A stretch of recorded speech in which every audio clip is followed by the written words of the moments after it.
My daughter called me at 2:30 in the morning, whispering, "Please come get me." When I arrived at her in-laws' house, her mother-in-law blocked the door and said she is not leaving. I forced my way in. When I saw my daughter unconscious with injuries on her arms, my blood started to boil. I am Lucas Harrington, 70 years old, and I have spent my entire life building skyscrapers that scrape the clouds above Chicago. I know how to pour concrete so it lasts 100 years, and I know how to spot a crack in a foundation before the whole building comes down. But the biggest crack I ever missed was the family my daughter Emily married into. Before I tell you what I did with the bolt cutters from my truck, make sure you hit that subscribe button and tell me in the comments what city you are watching from. I want to know who is standing with me today. The digital clock on my nightstand read 2:28 in the morning when the phone rang. It was not a normal ring. In the dead silence of an old man's house, that sound was like a fire alarm. I fumbled for my glasses and saw Emily's name on the screen. My heart hammered against my ribs because Emily never called this late. She knew I went to bed at 9 sharp. I slid the answer button and brought the phone to my ear, expecting to hear her crying, or maybe an apology for waking me up. Instead, I heard a sound that made the hair on the back of my neck stand up. It was a ragged, wet breathing, like someone trying to suck air through a straw. Then came her voice. It was so faint, I had to press the phone hard against my head. "Dad, they are hurting me. The needle. Please come." Then the line went dead. I did not call back. I did not sit there wondering if it was a nightmare. I moved with a speed I did not know my 70-year-old body still possessed. I threw off the quilt and grabbed the pair of jeans I had left on the chair. I did not bother with socks. I shoved my feet into my work boots and grabbed my keys. As I ran through the kitchen, I did not grab a weapon. I grabbed my tool bag from the hallway closet. It was instinct. I am a builder. I fix things. And right now my daughter was broken. I jumped into my beat-up Ford F-150. The engine roared to life, a sound that usually comforted me, but tonight it sounded too slow. I backed out of the driveway, tearing up a patch of grass, and slammed the gear into drive. The drive to the Voss estate usually took 30 minutes. I made it in 15. The streets of Chicago were empty skeletons of steel and concrete flashing by my window. I ran 3 red lights. I did not care. All I could hear was that whisper. The needle. What did she mean by the needle? Emily was a kindergarten teacher. She was the softest soul I knew. She terrified of shots at the doctor. The idea of her near a needle made no sense unless someone was forcing it on her. I pulled up to the Voss mansion. It was a monstrosity of modern architecture, all glass and sharp angles, sitting behind a wrought iron gate. It looked like a fortress designed to keep people out, or maybe keep secrets in. I did not wait for the gate to open. I drove my truck onto the sidewalk, crushing their manicured hedges, and pulled right up to the front porch. The headlights of my truck flooded the front entrance with blinding white light. And there she was, Beatrice Voss. My daughter's mother-in-law stood behind the massive glass front doors. She was wearing a silk robe that probably cost more than my truck and holding a glass of red wine. She looked like she was waiting for a delivery, not her daughter-in-law's father. She did not look scared. She looked annoyed. I jumped out of the truck, leaving the door open and the engine running. I stormed up the steps, my heavy boots thudding against the marble. Beatrice just stood there on the other side of the glass, sipping her wine. She locked eyes with me and smirked. I reached for the handle. Locked. Of course it was locked. "Open the door." "Beatrice," I growled. My voice was low and rough from the drive. I could see her mouth move. She did not yell. She enunciated every word clearly so I could read her lips. "Go home, Lucas. She is sleeping." I slammed my fist against the glass. It was reinforced, hurricane-proof glass. It did not even vibrate. I screamed at her. She called me Beatrice. She said you are hurting her. Open this damn door or I will bring it down." Beatrice let out a dramatic sigh. She stepped closer to the glass and spoke louder so her voice was muffled but audible. "She is having an episode, Lucas. We called the family doctor. She is delusional. If you come in here, you will only make it worse. Now get off my property before I call the police for trespassing." An episode. That was their favorite word. For the last 3 months, every time I wanted to see Emily, they said she was having an episode. She was tired. She was moody. She was adjusting to the medication. I had bought their lies because I wanted to respect my daughter's marriage. But tonight, the lie ended. I looked at Beatrice. I looked at the smug satisfaction on her face. She thought she had won. She thought a locked door and a property deed were enough to stop a father. She forgot who I was. I built half the foundations in this city. I know that everything can be broken if you apply enough pressure to the right spot. I did not say another word. I turned my back on her. I could feel her watching me, probably laughing, thinking I was walking away in defeat. I walked back to my truck. I reached into the bed of the pickup and pulled out my bolt cutters. They were 36 inches of solid steel, heavy and cold in my hands. They were designed to cut through hardened padlocks and thick chains. I turned back toward the house. The smile dropped from Beatrice's face. She dropped her wineglass. It shattered on the floor inside, spilling red liquid that looked too much like blood. She started mouthing the word, "No." She pointed a manicured finger at me, mouthing, "I will sue you." I walked up the steps. I did not run. I walked with the rhythm of a man going to work. When I got to the door, I did not aim for the lock. I swung the heavy steel handles back like a baseball bat, and I aimed for the center of the glass panel. The sound was like a gunshot.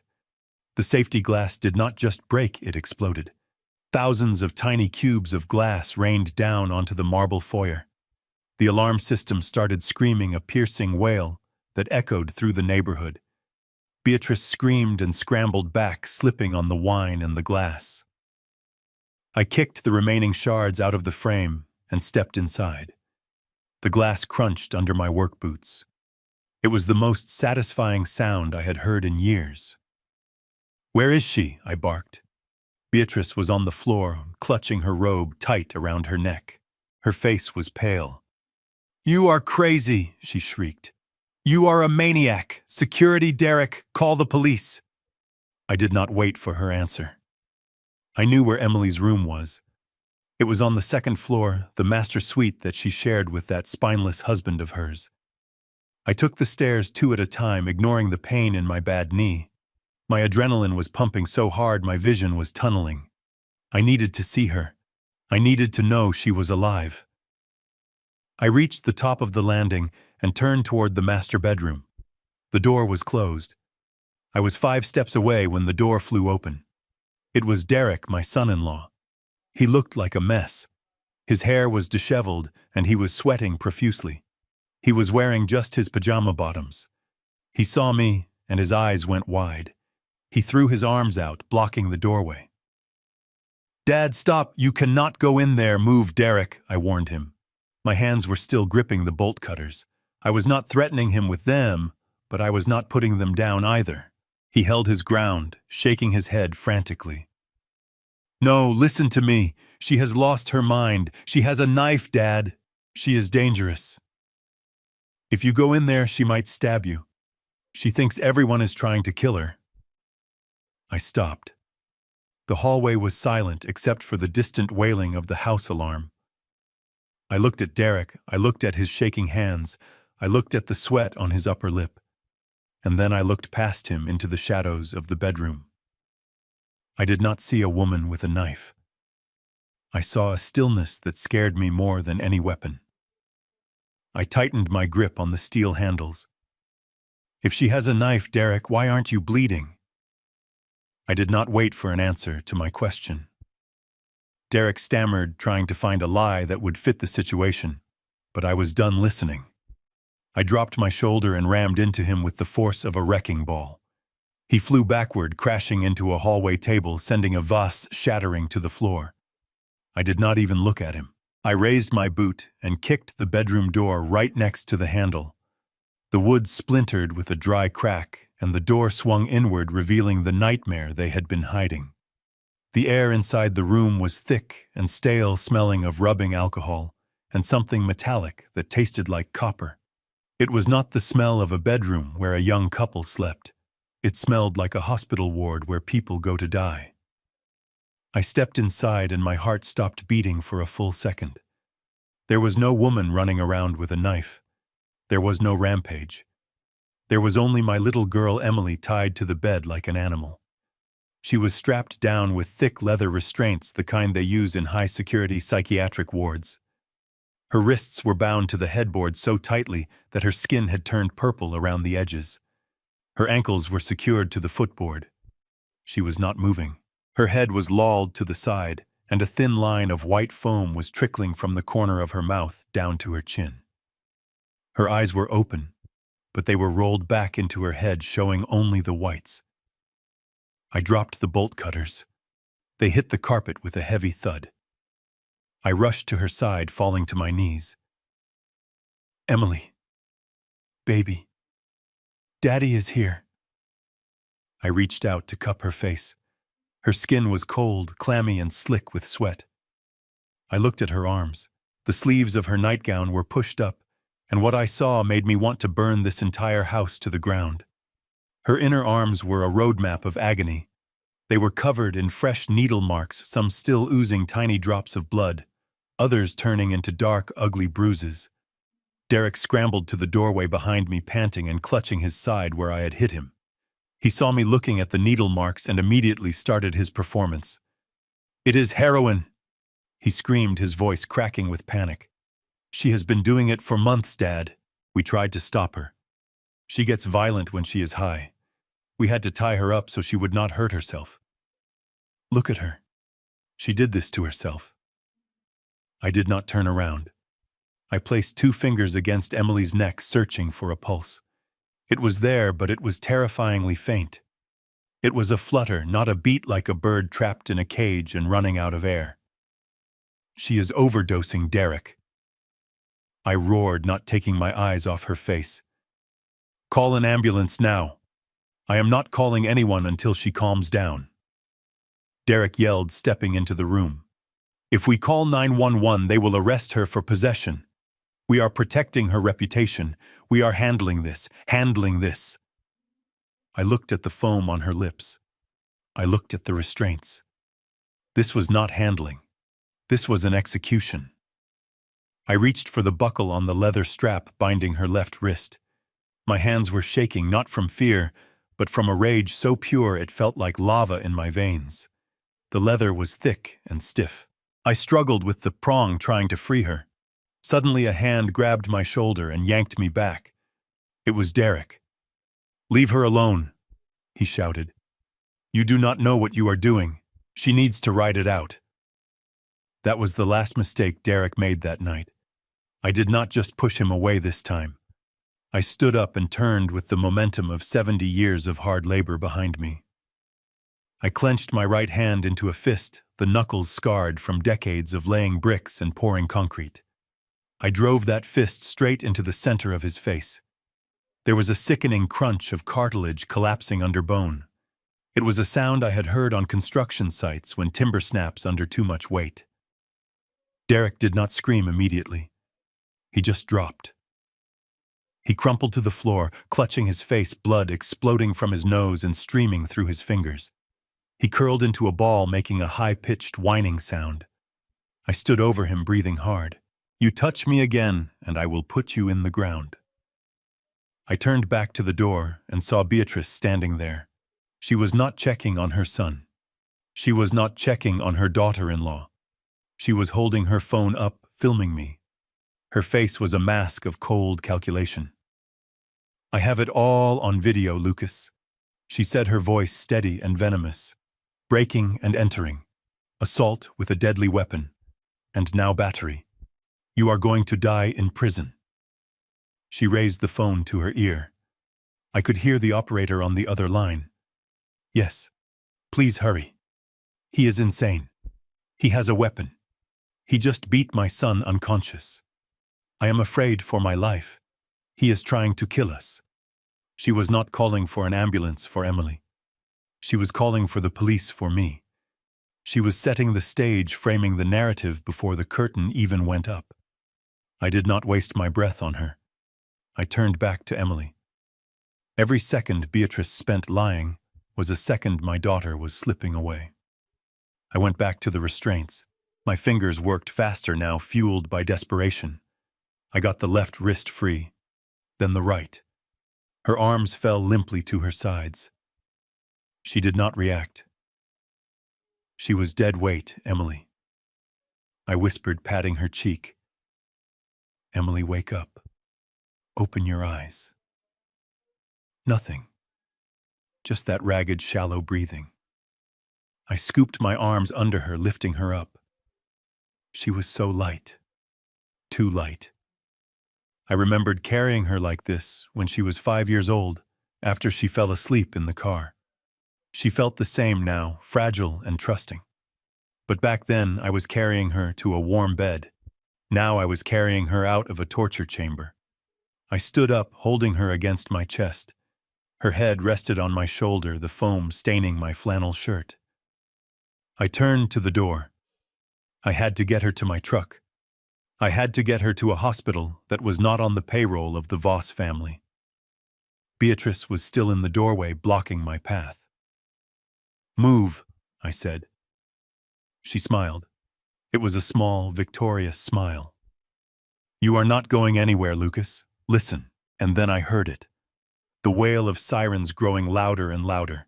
They were close, too close. Beatrice must have hit the silent panic alarm when I first drove onto the lawn. Blue and red lights began to flash against the walls of the hallway, reflecting off the broken glass downstairs.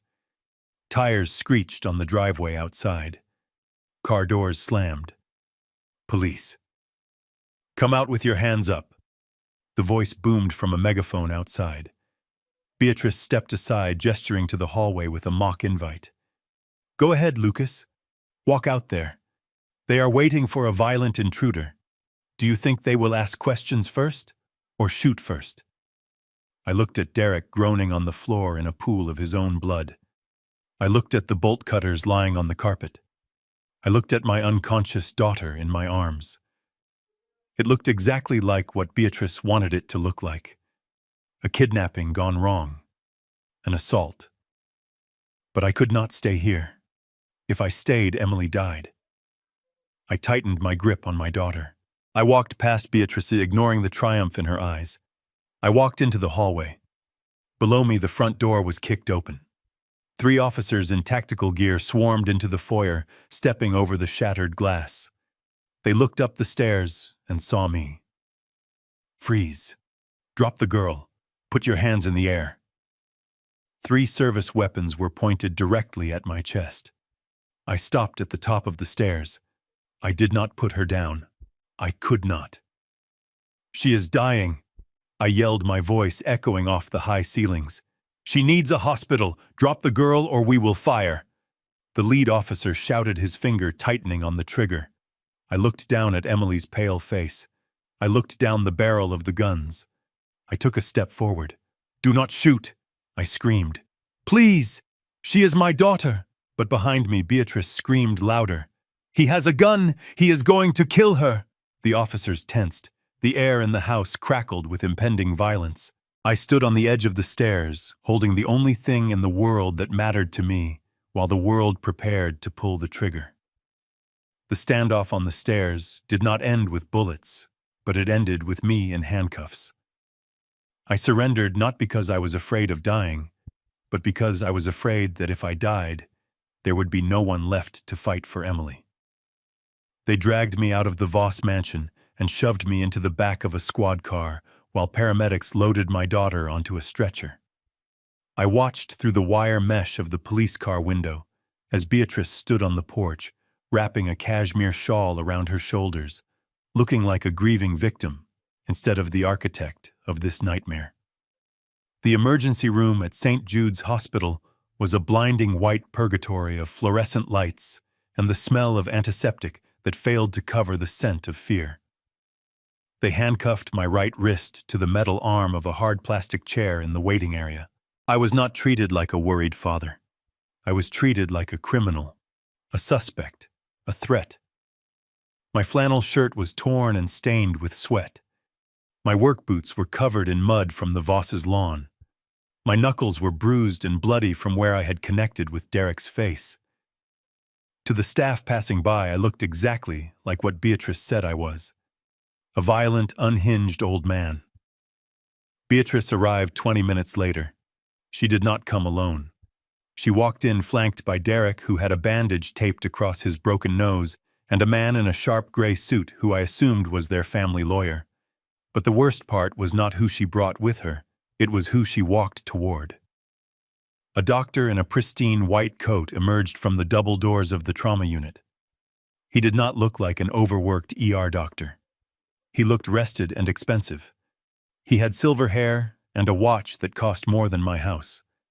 Beatrice greeted him by name. Dr. Sterling.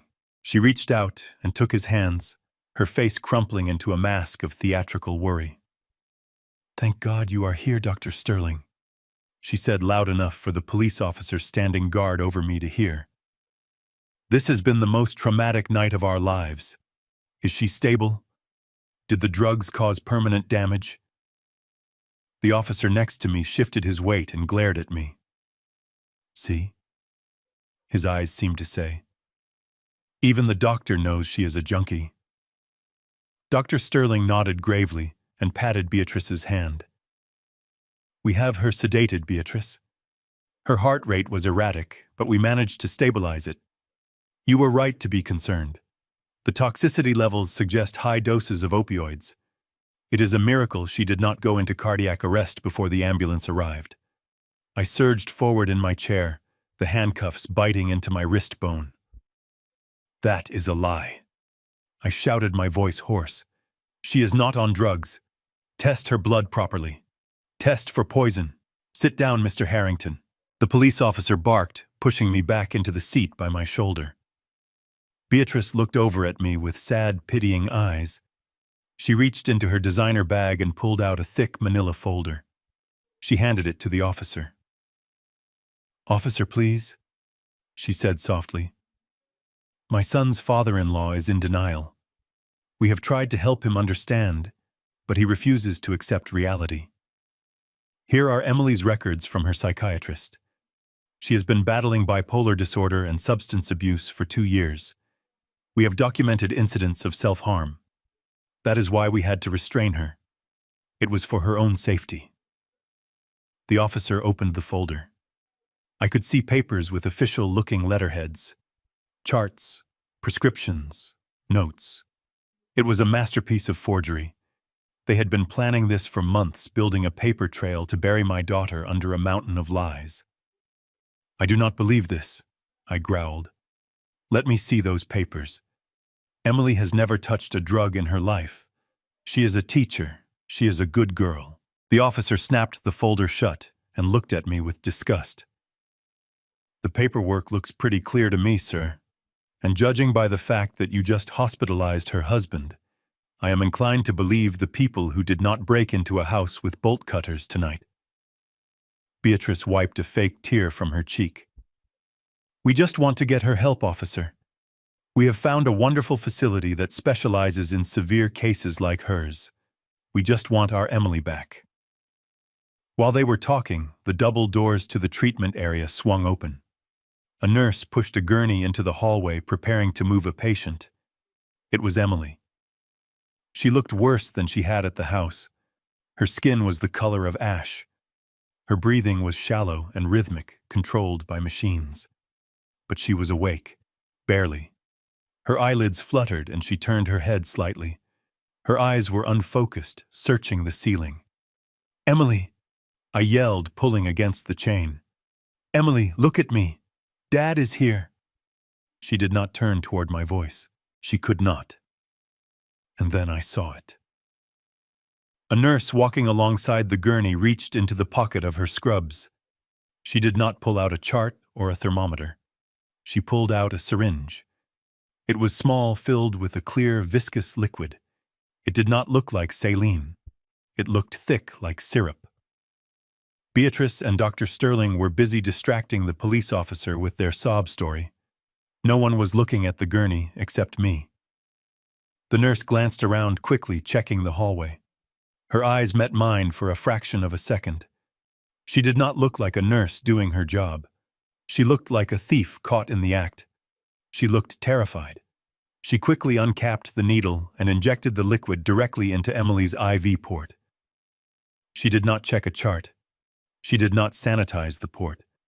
She just pushed the plunger down in one fast motion and hid the empty syringe back in her pocket. "Stop!" I screamed. "What did you give her?" "Officer, look. She just injected her with something." The officer spun around, hand on his holster. "What is going on?" Dr. Sterling stepped in smoothly, blocking the officer's view of the nurse. "It is just a sedative, officer. Standard protocol for transport." She was becoming agitated. "We need to keep her calm to prevent another seizure." He lied. I saw Emily's reaction. It was not a sedative. Her body went rigid on the gurney. Her back arched slightly, and her fingers curled into claws. Her mouth opened in a silent gasp of pain. Then she went completely limp. It was unnatural. It looked like her entire system had just been shut down by a switch. That was not a sedative. I yelled, struggling so hard the metal chair legs screeched across the floor.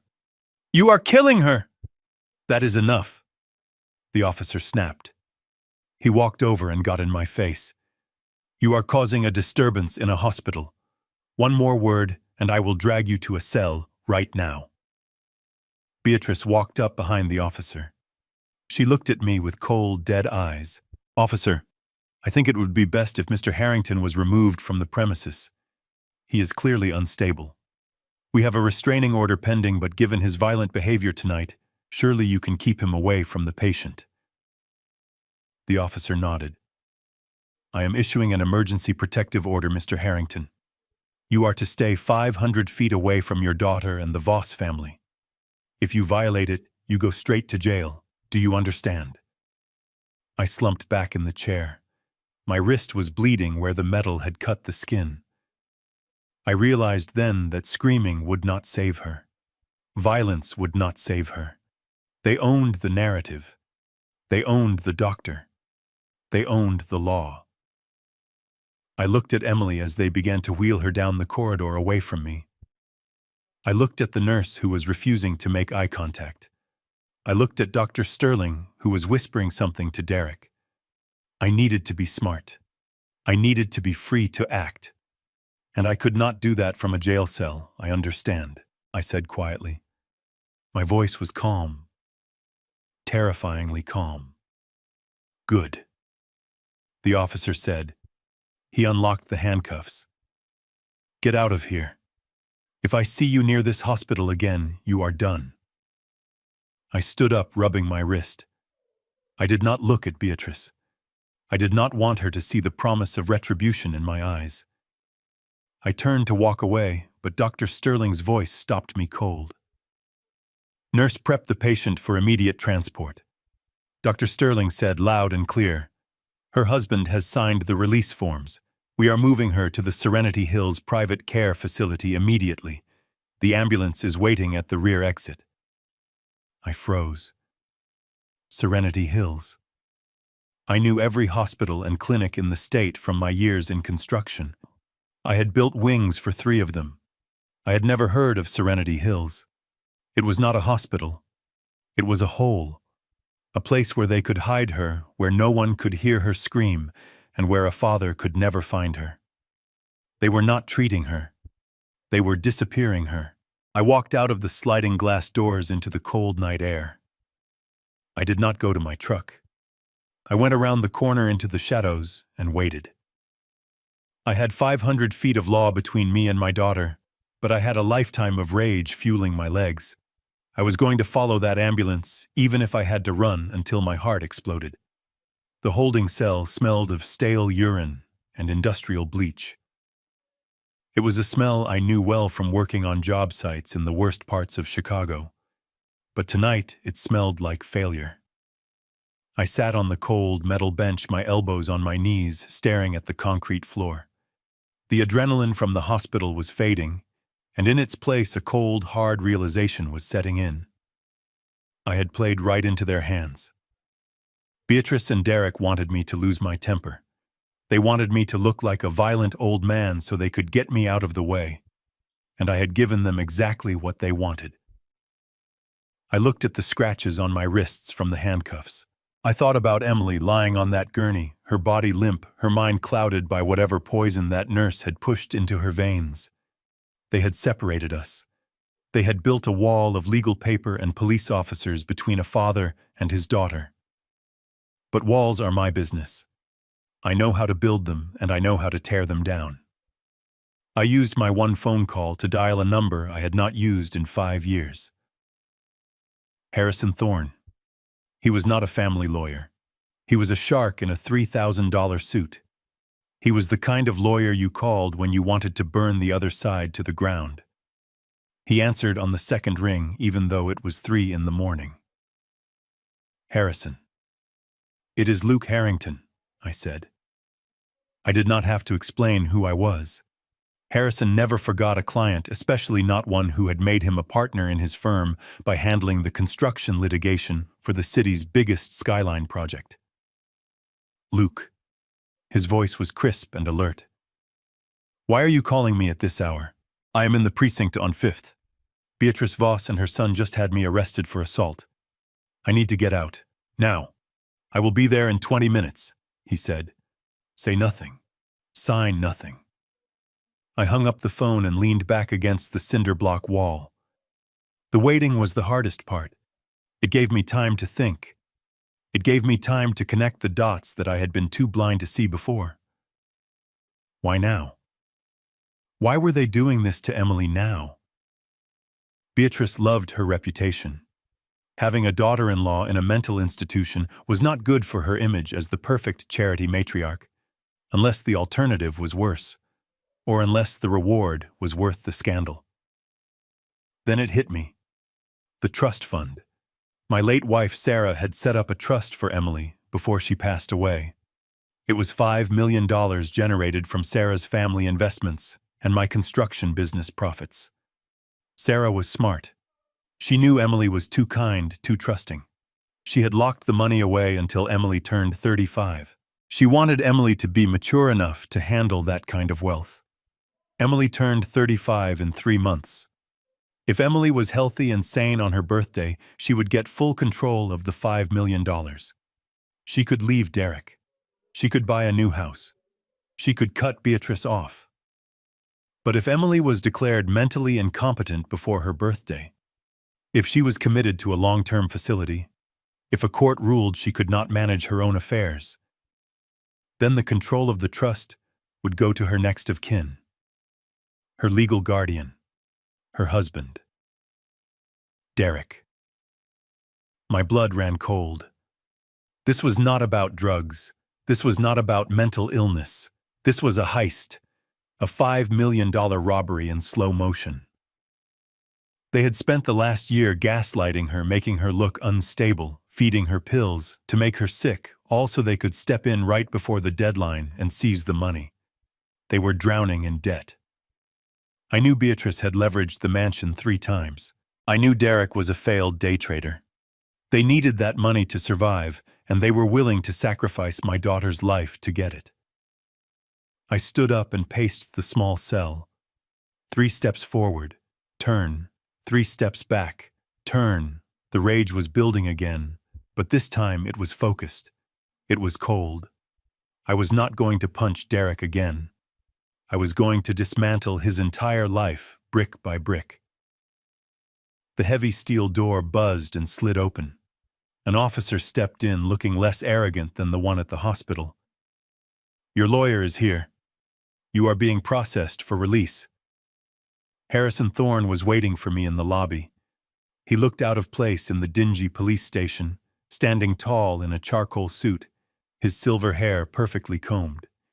He held a briefcase in one hand and my personal effects bag in the other.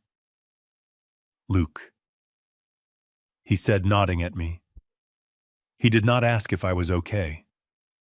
He knew I was not. We walked out of the station into the pre-dawn chill. The city was still dark. The streetlights hummed overhead, casting long shadows on the pavement. "What is the situation, Harrison?" I asked, taking the bag from him. "It is a mess, Luke," he said, walking toward his black sedan. "Beatrice has filed for an emergency restraining order. The judge granted it temporarily based on the hospital report and the police statement.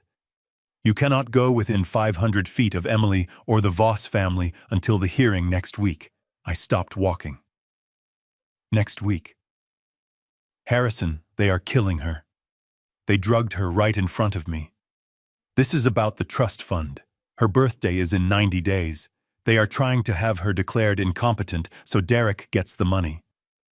Harrison stopped and looked at me, his eyes narrowing. "That explains the rush. If that is their play, they need her diagnosed and committed quickly." "Where is she?" I asked. "Dr. Sterling said they were moving her to a place called Serenity Hills." Harrison pulled out his phone and tapped the screen. "I checked on that while I was processing your bail. Serenity Hills is a private facility about 2 hours north. It is a lockdown unit, high security, very expensive and very discreet. It is where rich people hide their problems." "We need to go there," I said, moving toward his car. Harrison shook his head. "Luke, you cannot. If you show up there, you violate the order. They will throw you back in this cell, and this time no bail.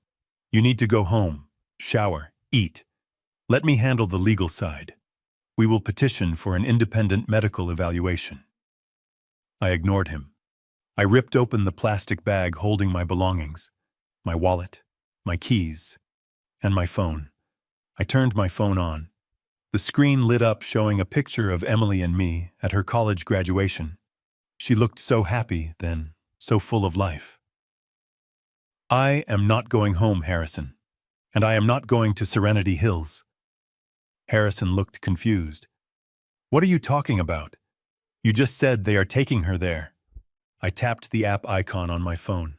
It was a simple tracking app, the kind parents use to keep tabs on their kids. Last year, for her 31st birthday, I gave Emily a necklace, a silver locket with a picture of her mother inside. Derek laughed at it. He called it cheap, sentimental junk, but I made it myself. And inside the lining behind the photo, I embedded a micro GPS chip. It has a battery life of 3 years. I told Emily never to take it off because it was her mother watching over her. I looked at Harrison. I never told her about the chip. I did not want her to think I was a controlling old man. I just had a bad feeling about Derek even back then. I wanted to know I could find her if I ever needed to. I opened the map. A small red dot pulsed on the screen. Harrison leaned in, looking over my shoulder. "The ambulance left the hospital 30 minutes ago," Harrison said. "They should be on the interstate heading north if they are going to Serenity Hills." I zoomed in on the map. The dot was not on the interstate. It was not heading north. It was moving east. Fast. "That is not the way to the clinic," Harrison said, his voice losing its professional calm. "That is the industrial district." I watched the red dot moving through the grid of streets I knew better than the back of my hand. It bypassed the highway on-ramp. It turned down a road that led away from the residential areas, away from the hospitals, away from civilization. It was heading toward the lake. "Why are they going to the lake, Luke?" Harrison asked. I did not answer. My stomach twisted into a knot. There was nothing out there at this hour. Just warehouses, shipping containers, and the dark freezing water of Lake Michigan. "They are not taking her to a clinic, Harrison," I said, my voice trembling with a new kind of fear. "They lied about the transfer." The red dot slowed down and then stopped. It hovered right on the edge of the blue expanse of the map. "They are at the docks," I said. "The docks. The shipping yards. At 4 in the morning. Harrison looked at me, and for the first time I saw fear in the shark's eyes. Luke. Get in the car. I did not need to be told twice. I threw my bag into the back seat and jumped into the passenger side. Harrison floored the gas, and the luxury sedan roared to life, tearing down the empty street. I stared at the phone screen, praying for the dot to move back toward the road, praying that maybe the driver was just lost.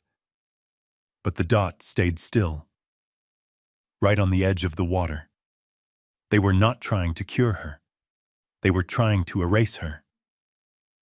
And I was 20 minutes away. Harrison drove me to the impound lot where my truck had been towed, and I have never moved faster in my life.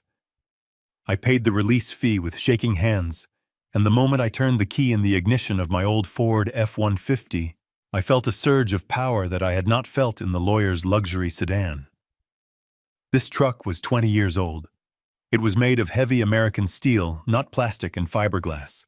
It had scars and dents from decades of construction sites, just like me. Tonight, it was not a work truck. It was a weapon. I peeled out of the lot, ignoring the speed limit signs. The GPS dot on my phone was still moving east toward the industrial docks. I knew that route. There was nothing out there but shipping containers, rusting cranes, and deep cold water. If they got Emily onto a boat, or if they just planned to dump the vehicle, she would be gone forever. The thought made my foot press the gas pedal all the way to the floor. The engine roared, a deep guttural sound that vibrated through the steering wheel and into my bones. I caught sight of them 5 minutes later. The private ambulance was a white van with no markings other than a generic medical cross. It was speeding, weaving through the late-night traffic of the industrial district. I narrowed my eyes. That was not how an ambulance drove when it was transporting a patient. That was how a criminal drove when he was running from a crime scene. I pushed the truck harder. The distance between us closed. I could see the silhouette of the driver in the side mirror of the van. He was not wearing scrubs. He was wearing a dark hoodie, and he was smoking a cigarette. I saw him glance in his mirror and see my headlights. He did not slow down. He sped up. The chase was on. We tore past the warehouses, doing 80 miles an hour in a 40 zone. The van swerved violently, running a red light and nearly clipping a delivery truck. I stayed right on his bumper. My heart was hammering against my ribs, but my hands were steady. I had driven heavy machinery on ice and mud. I knew how to handle a vehicle at its limit. I pulled into the left lane, bringing my truck alongside the van. I looked over. The driver looked at me, and I saw the recognition in his eyes. He knew who I was. He yanked his steering wheel to the left, trying to sideswipe me, trying to run me off the road and into the concrete median. Metal screamed against metal. Sparks flew up past my window like fireworks. The impact shook my teeth, but I held the line. My truck was heavier. It was a tank. I forced him back into his lane, but he did not give up. He brake-checked me, trying to make me smash into his rear doors where Emily was. He was using my daughter as a shield. The docks were coming up fast. I could see the cranes looming against the night sky like giant metal skeletons. I knew the layout of this road. In 2 miles, it ended at the pier. If he reached the pier, he could drive right onto a waiting cargo ship, or worse, he could drive the van straight into the water to destroy the evidence. I looked at the rearview mirror. No police. No witnesses. Just me and the man trying to kill my child. I realized then what I had to do. I could not just stop him. I had to wreck him. But I had to do it in a way that would not kill Emily. I needed a controlled crash. I needed to create a scene so big and so violent that the state police would have to come. I needed to summon the cavalry by making a disaster. I took a breath. I gripped the wheel until my knuckles turned white. "I am sorry, baby girl," I whispered. "Hold on tight." I waited for a gap in the concrete median. I saw a stretch of open road ahead. I floored the gas, pushing the truck past its red line. I surged forward, inching past the van until my front bumper was even with his front wheel. I did not hesitate. I turned the wheel hard to the right. I used the pit maneuver, a move I had seen police use on television, but I put the weight of a 3-ton truck behind it.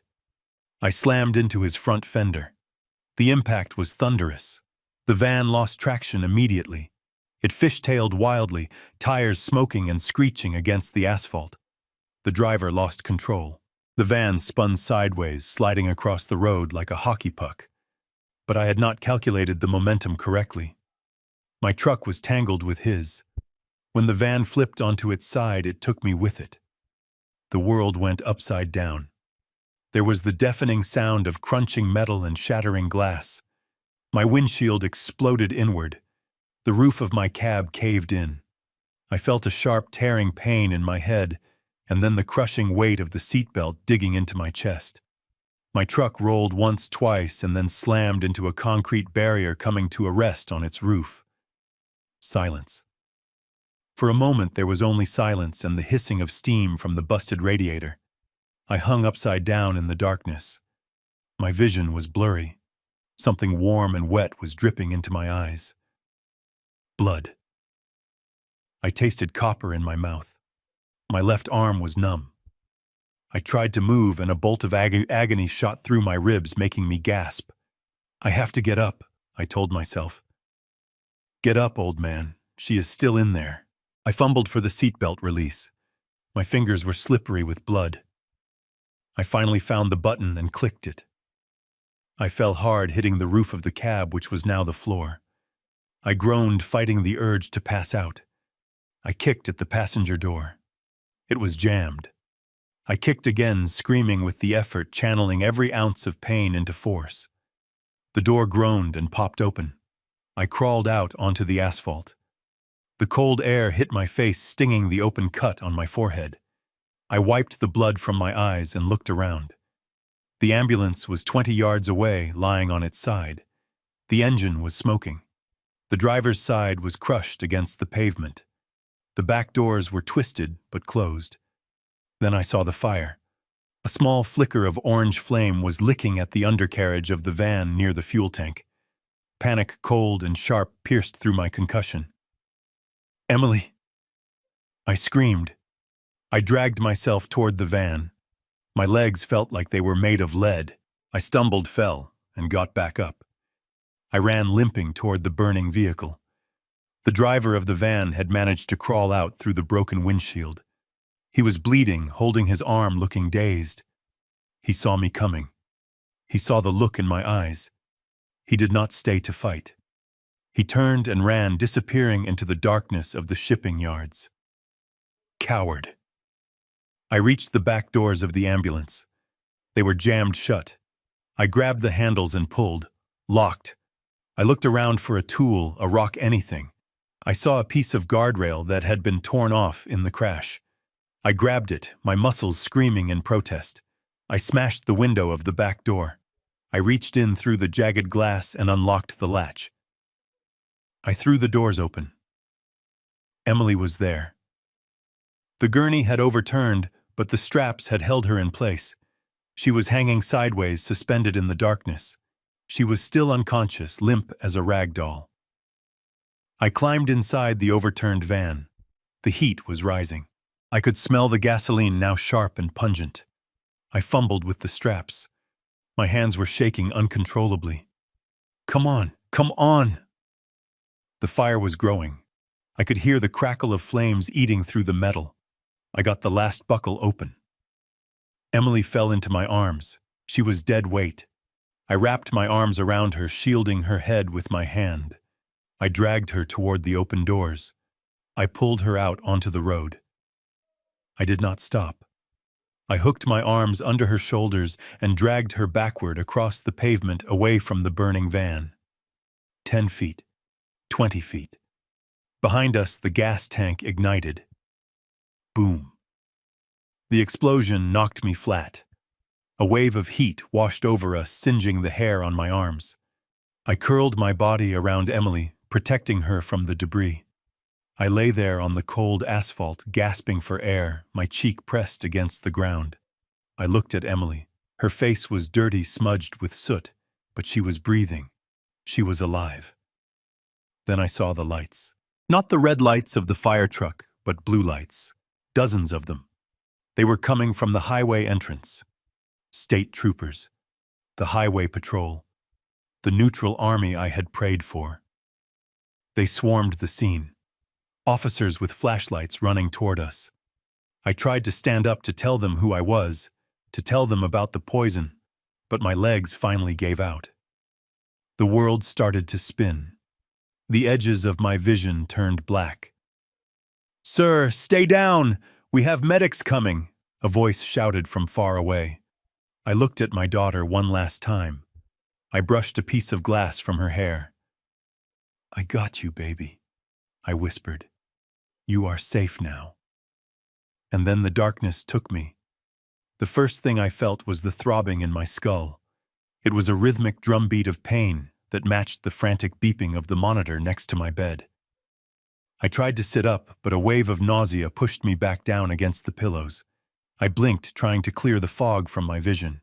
I was not in a jail cell, and I was not on the cold asphalt of the highway. I was in a hospital room. But it was not the pristine, silent private clinic Beatrice had tried to send us to. This was Cook County General. The walls were scuffed, the floors were worn, and the air smelled of floor wax and old coffee. It was the smell of a place where real people came to get saved, not hidden. "Luke, do not try to move yet. You have a severe concussion." The voice came from the chair in the corner. It was Harrison Thorne. My lawyer looked like he had been through a war zone. His expensive suit was rumpled, his tie was loose, and there was a smear of grease on his cheek, probably from helping drag me out of the wreckage. But his eyes were sharp. He was alert. "Where is she, Harrison?" I croaked. My throat felt like I had swallowed broken glass. "Where is Emily?" "She is in the ICU down the hall," Harrison said, standing up and pouring me a cup of water. "She is alive, Luke. You saved her." The state troopers took control of the scene. Because of the fire and the explosion, they bypassed the private ambulance protocol and brought everyone here. This is a state facility. Beatrice has no friends here, no payroll doctors, no board members to pull strings. I took the water, my hand shaking so bad water sloshed onto my hospital gown. I drank it in one gulp. "Is she safe?" "For now," Harrison said. "I went before a night court judge about an hour ago while you were unconscious. I showed him the GPS data. I showed him the photos of the crash site. I argued that the transport was an attempt to flee jurisdiction. The judge granted an emergency protective order valid for 24 hours. No one except medical staff and legal counsel is allowed in her room. Not Derek. Not Beatrice. Just us." I let out a breath I did not know I was holding. 24 hours. It was not a victory, but it was a lifeline. It gave us time to find the truth. "I need to see the doctor," I said, pushing the blanket off my legs. Harrison put a hand on my shoulder. "The attending physician is Dr. Aris. He is good. He is neutral. He is running a full toxicology screen now. Standard panel. Opioids, amphetamines, alcohol." "No," I said, swinging my legs over the side of the bed. The room spun violently, but I gripped the mattress until it stopped. Standard panel is not enough. They will find the opioids Beatrice has been feeding her, and they will stop looking. They will just call her an addict, and case closed. I looked down at my flannel shirt. The nurses had cut it open to check my chest, but it was still hanging off me. I grabbed the fabric near the shoulder. There on the dark plaid were strands of hair. Long brown strands. Emily's hair. When I carried her out of the van, her hair was falling out in clumps, Harrison. I said, my voice trembling. I brushed her head, and it just came away in my hand. She is 32 years old. She is not going through chemotherapy. Opioids do not make your hair fall out. Heroin does not make your nerves fire so much pain that you pass out. I remembered the look on her face in the bedroom. The way her fingers curled into claws. The way she screamed silently when the nurse injected her. It was not a high. It was agony. "Get the doctor," I commanded. "Now." 5 minutes later, Dr. Aris walked in. He was a young man with dark circles under his eyes, looking exhausted but intelligent. He held a clipboard. "Mr. Harrington, you should be resting. You have 3 broken ribs and a head injury." I ignored him. "Doctor, tell me about my daughter's hair." Dr. Aris paused. "We noticed the alopecia while we were cleaning her up. It is diffuse hair loss. Significant. We also noted Misa's lines on her fingernails, white bands running across the nail bed. And the neuropathy?" I asked. "The pain. She is responding to pain stimuli even in her comatose state. Her nerves are hypersensitive." I looked him in the eye. "It is heavy metal poisoning." Dr. Aris frowned, checking his chart. "We are running a standard heavy metal panel. Lead, mercury, arsenic." "Test for thallium," I said. The doctor stopped writing. He looked up slowly. "Thallium. That is extremely rare. It has been banned for decades. It was used in rat poison and insecticides. Why would you suspect thallium?" "Because it is tasteless." I said, my mind racing back to the conversation I had overheard months ago at a dinner party Beatrice hosted. She was bragging about how she got rid of a rat infestation in the guest house using some old stuff her husband had stored in the basement from the 70s. She called it the inheritance powder because it was undetectable if you did not look for it. Because it causes hair loss. Because it causes nerve damage that looks like madness. "Test for thallium, doctor. Please." Dr. Aris looked at me for a long moment, measuring my sanity against my desperation. Then he nodded. "I will add it to the panel. We will know in an hour." The next hour was the longest of my life. I sat in a wheelchair outside Emily's room, staring through the glass. She looked so small in that bed, hooked up to machines that breathed for her. I wanted to go in and hold her hand, but I was afraid I would break her. Suddenly, the double doors at the end of the hallway burst open. The peace of the ward was shattered by a screeching voice I knew too well. "I demand to see my daughter-in-law. Get your hands off me. Do you know who I am?" Beatrice was storming down the corridor. She was still wearing her silk robe, but she had thrown a trench coat over it. Her hair was wild, her eyes manic. Behind her, Derek shuffled along, looking like a beaten dog, his nose splinted and taped. Security guards were trying to block her, but she was slapping their hands away. "That is her," Beatrice screamed, pointing at Emily's room. "She is a danger to herself. You have no right to hold her. I am her legal guardian." I wheeled my chair into the middle of the hallway, blocking her path. "You are not her guardian yet, Beatrice," I said, my voice low and dangerous. "And you never will be." Beatrice stopped. She looked at me sitting in the wheelchair, battered and bloody, and she sneered.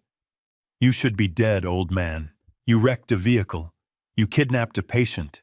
I have lawyers drawing up the charges right now." Harrison stepped out from behind me.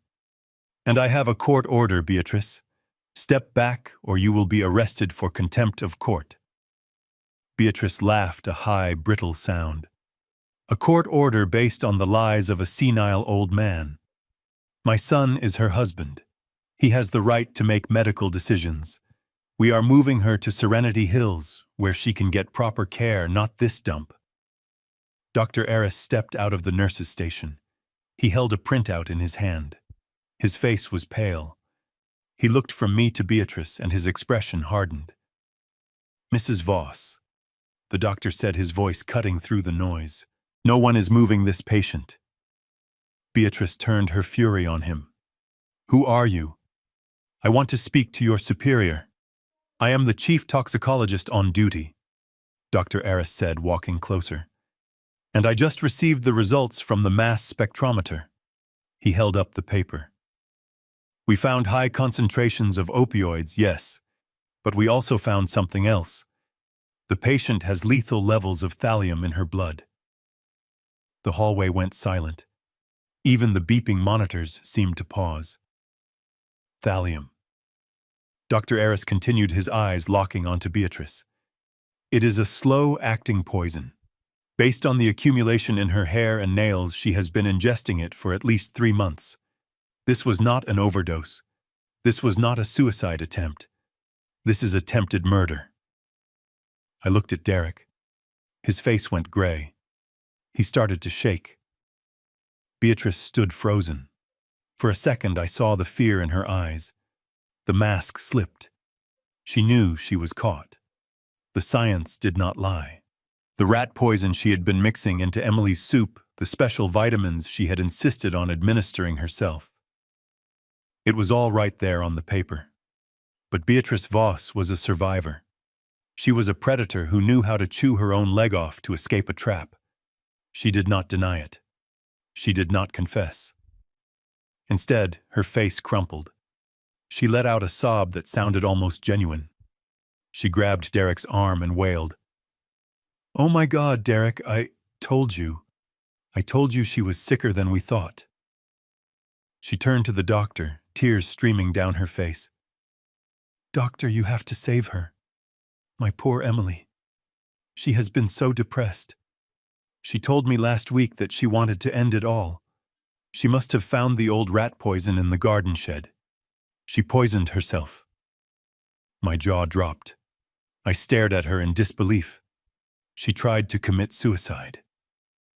Beatrice sobbed loud enough for the entire ward to hear. "She is so mentally unstable, she drank rat poison to kill herself. Oh, my poor sweet girl." She looked at me, and through the tears, her eyes were cold, hard stones. "See, Lucas," she said softly. "This proves she is insane. Who else but a crazy person would drink poison? She needs to be institutionalized for the rest of her life, for her own protection." I gripped the arms of my wheelchair until the metal bent. She had taken the truth and twisted it into a noose to hang around my daughter's neck. She was not going to go to jail. She was going to use the poison as the final nail in the coffin of Emily's sanity. While Beatrice was busy putting on the performance of a lifetime in the hospital hallway, screaming about her rights and weeping fake tears, I slipped away. I did not go back to my hospital bed. I went to the parking lot, where a black sedan was waiting with the engine running. Behind the wheel was Frank Miller, the private investigator Harrison had hired while I was unconscious. Frank was an ex-cop with eyes that missed nothing and a reputation for getting into places that were supposed to be impenetrable. We drove back to the Voss estate in silence. The sun was starting to rise, casting a gray light over the city, but inside the truck, my mind was pitch black. I sat clutching my side, every bump in the road, sending a fresh jolt of agony through my broken ribs. But the physical pain was nothing compared to the cold fury burning in my gut. I knew what poison was in my daughter's blood. Now I needed to find the bottle. I needed to find the reason. And I needed to find it before Beatrice could destroy the evidence. The mansion loomed ahead, dark and silent. The police tape from earlier that night fluttered in the wind across the broken front entrance, but the house itself looked abandoned. Beatrice was at the hospital. Derek was with her. The staff had likely been sent home to keep them from witnessing the drama. The house was empty, or at least it was supposed to be. We did not go through the front door this time. I knew this house. I had looked over the blueprints when Carlos and Vanessa bought it, even though they ignored my advice on the foundation. I knew there was a service entrance around the back near the garage used by the caterers and the cleaning crew. Frank picked the lock in 10 seconds. We slipped inside into the mudroom. The air in the house was still and cold. It smelled of expensive cleaning products and the lingering scent of that wine Beatrice had spilled. We moved quietly through the kitchen, avoiding the shattered glass that still littered the foyer. "We need to find Derek's office," I whispered. "Beatrice runs the show, but Derek handles the money. If there is a reason they need that trust fund so badly, it will be in his paperwork." We went up the back stairs, the ones the servants used. Derek's office was on the second floor, down the hall from the master bedroom where I had found Emily. The door was closed. I turned the handle. Locked. Of course. Frank stepped forward and used a tension wrench. Click. The door swung open. If the rest of the house was a showroom of perfection, Derek's office was a chaotic disaster. Papers were strewn everywhere. Files were piled on the floor. Takeout boxes covered the mahogany desk. It smelled of stale cigar smoke and fear. It was the room of a man who was losing control. Frank started on the filing cabinets. I went to the desk. I swept aside the empty coffee cups and started looking at the papers. It did not take long to find the truth. It was not hidden. It was right there on the surface, screaming for attention. Here, I said, holding up a stack of letters with red, bold print. They were foreclosure notices. Not just one. 3. The bank had started proceedings to seize the mansion 2 months ago. I kept digging. I opened the top drawer and found a leather ledger. Inside were handwritten notes, names, and numbers. They were not business contacts. They were bookies. Illegal sports betting sites. High-stakes poker debts. I did the math in my head, adding up the numbers in the margin. My hands started to shake. Derek was not just broke. He was underwater by nearly $2 million.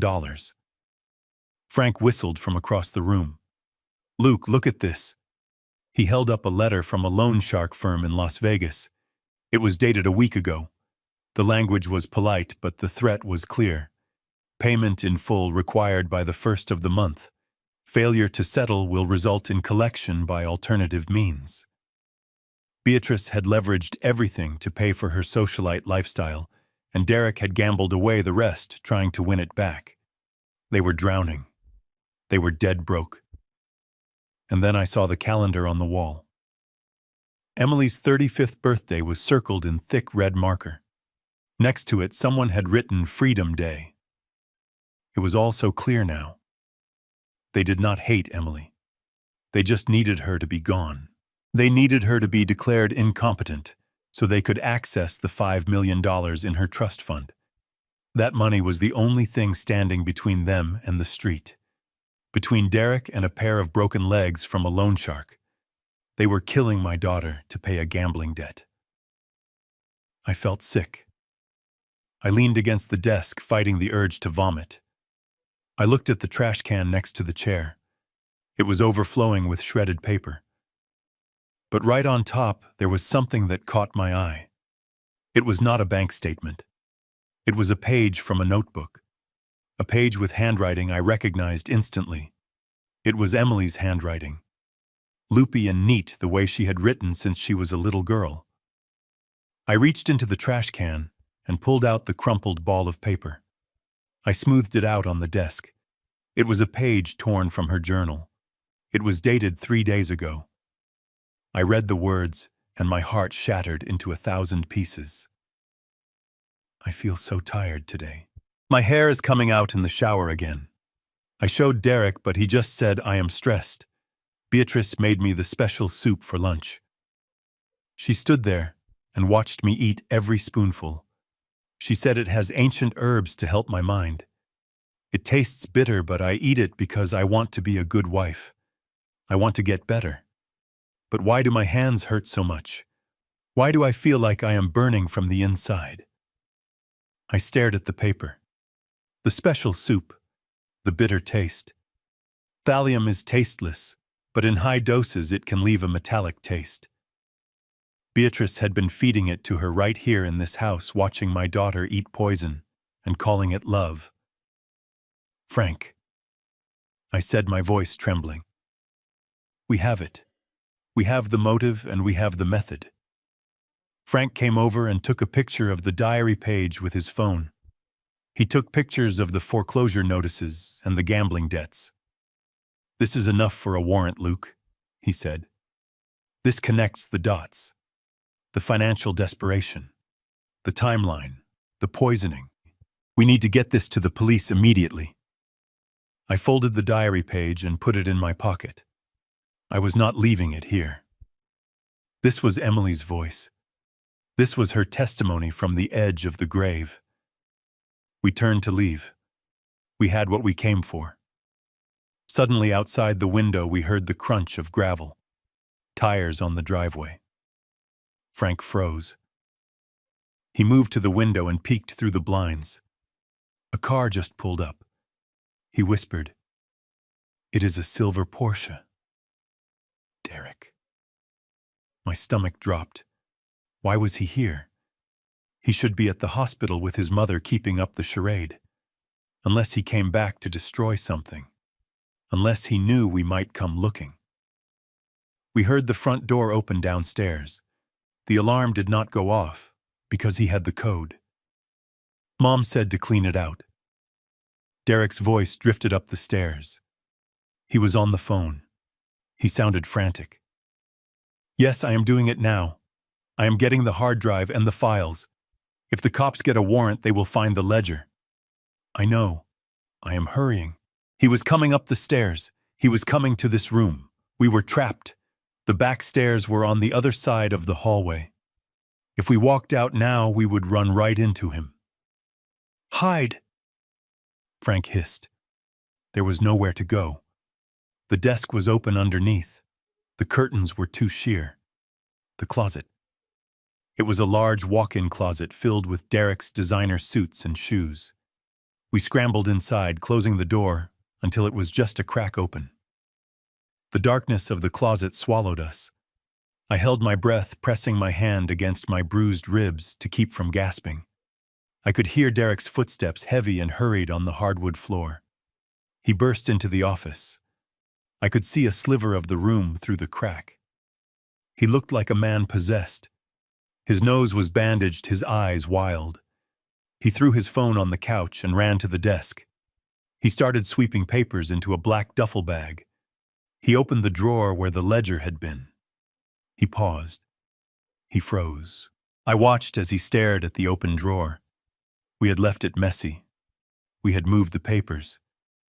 He knew. Derek spun around, scanning the room. His hand went to his waistband. He pulled out a gun. A small black pistol. "Who is there?" He screamed, his voice cracking. "I know someone is in here. Come out."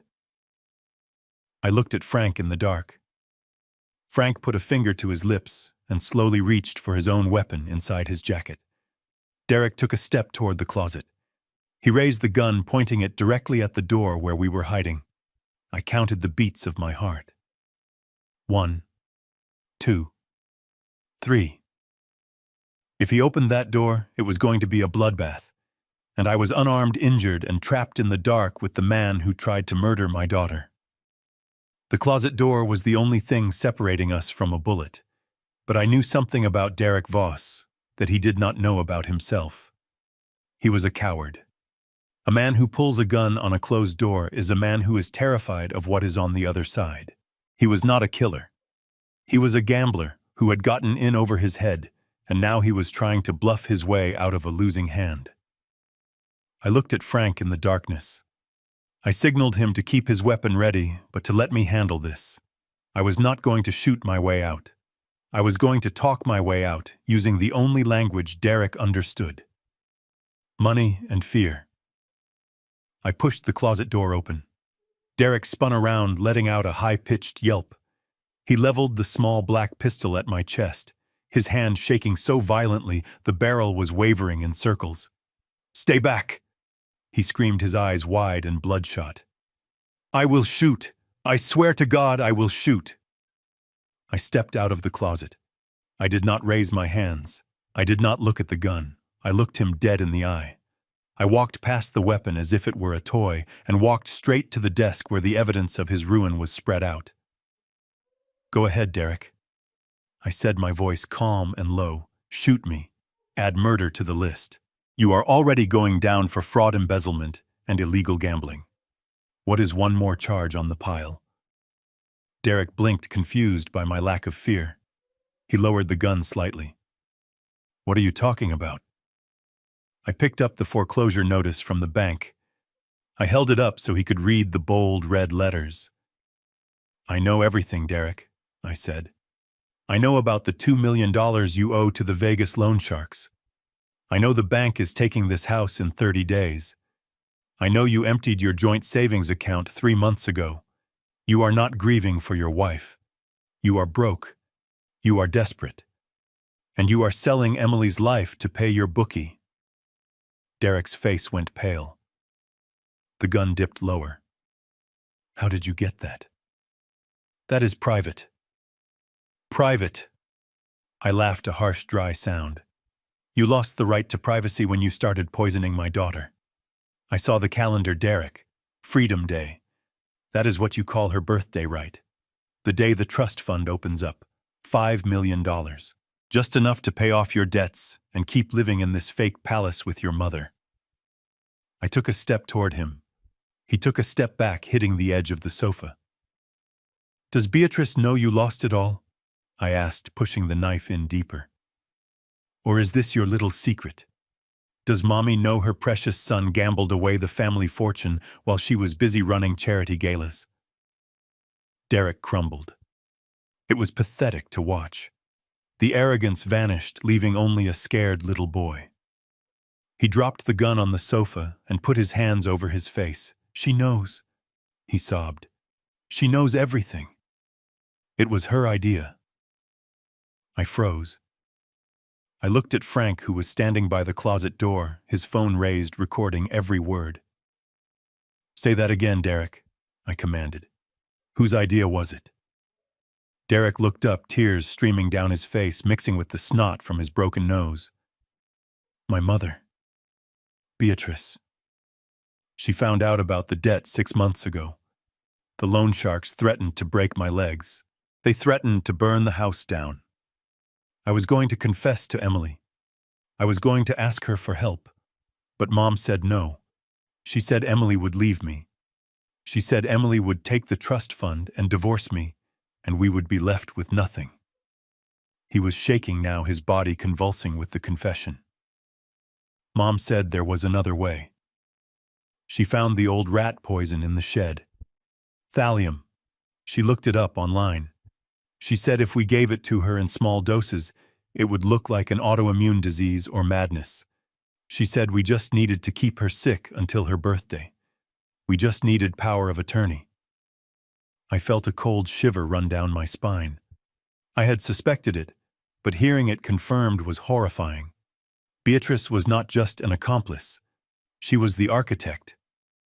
And you went along with it. I spat. You watched your wife lose her hair. You watched her scream in pain. And you did nothing. Derek wiped his nose on his sleeve. I was scared. Mom said it was the only way to save the family. She said Emily would not die. She said she would just be confused. Just confused. I wanted to pick up the gun and finish what I started earlier, but I held back. I needed him alive. I needed this recording. Frank stepped forward, phone still recording. "We have it, Luke. Confession to conspiracy and attempted murder. This is over." I looked at Derek with pure disgust. "You are going to jail, Derek. But if you testify against your mother, if you tell the police exactly what you just told us, maybe the judge will show you some mercy. It is over." For a moment, Derek looked relieved. It was the relief of a weak man who finally had permission to stop fighting. He nodded slowly. "Okay. I will tell them. I cannot do this anymore. I cannot sleep. I see her face every time I close my eyes." The room fell silent. We had won. We had the evidence, the motive, and the confession. I reached for the diary page on the desk, preparing to leave. Buzz. A cell phone vibrated on the coffee table. It was Derek's phone. The screen lit up with a text message. Derek looked down at it instinctively. He picked it up.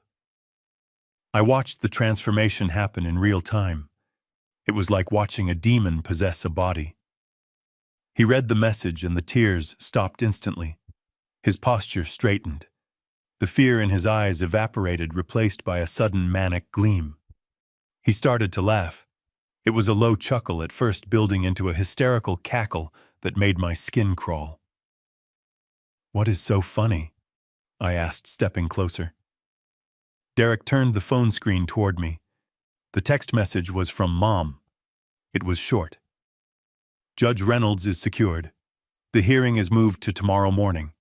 We have the emergency custody order. Do not worry, baby boy. We won.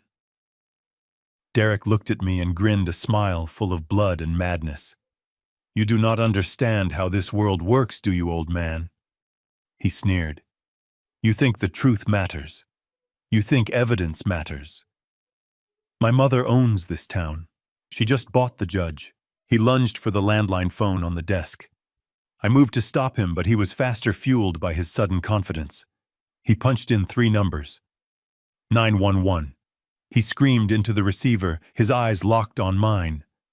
I need police at the Voss estate immediately. My father-in-law has broken in again. He has a gun. He is holding me hostage. Please hurry. He is going to kill me. He slammed the phone down and looked at me with triumph. They are already on their way, Luke. He laughed. And this time you have a gun in the room. When they find you here with my pistol, they will shoot you on sight. And who will believe a dead man? Frank grabbed my arm. Luke, we have to go now. We have the recording. We have the diary. If we stay here, we die. I looked at Derek one last time. He was not a son. He was a monster created by a monster. I will see you in court, I said. I grabbed the diary page and ran. We did not go back down the stairs. We could hear sirens approaching in the distance. They were close, too close. The window, I shouted. We ran to the large bay window overlooking the backyard. We were on the 2nd floor. It was a 20-foot drop to the flagstone patio below. Frank looked down and hesitated. Luke, your ribs. You cannot make this jump. I did not have a choice. I grabbed a heavy brass lamp from the table and smashed the window. Glass shattered outward, raining down onto the garden. Go! I yelled at Frank. Frank climbed out, hanging by his fingertips before dropping. He rolled on the grass and looked up. Come on, I climbed onto the windowsill. The wind hit my face. My side was screaming in agony. I could hear the police cars screeching to a halt at the front gate.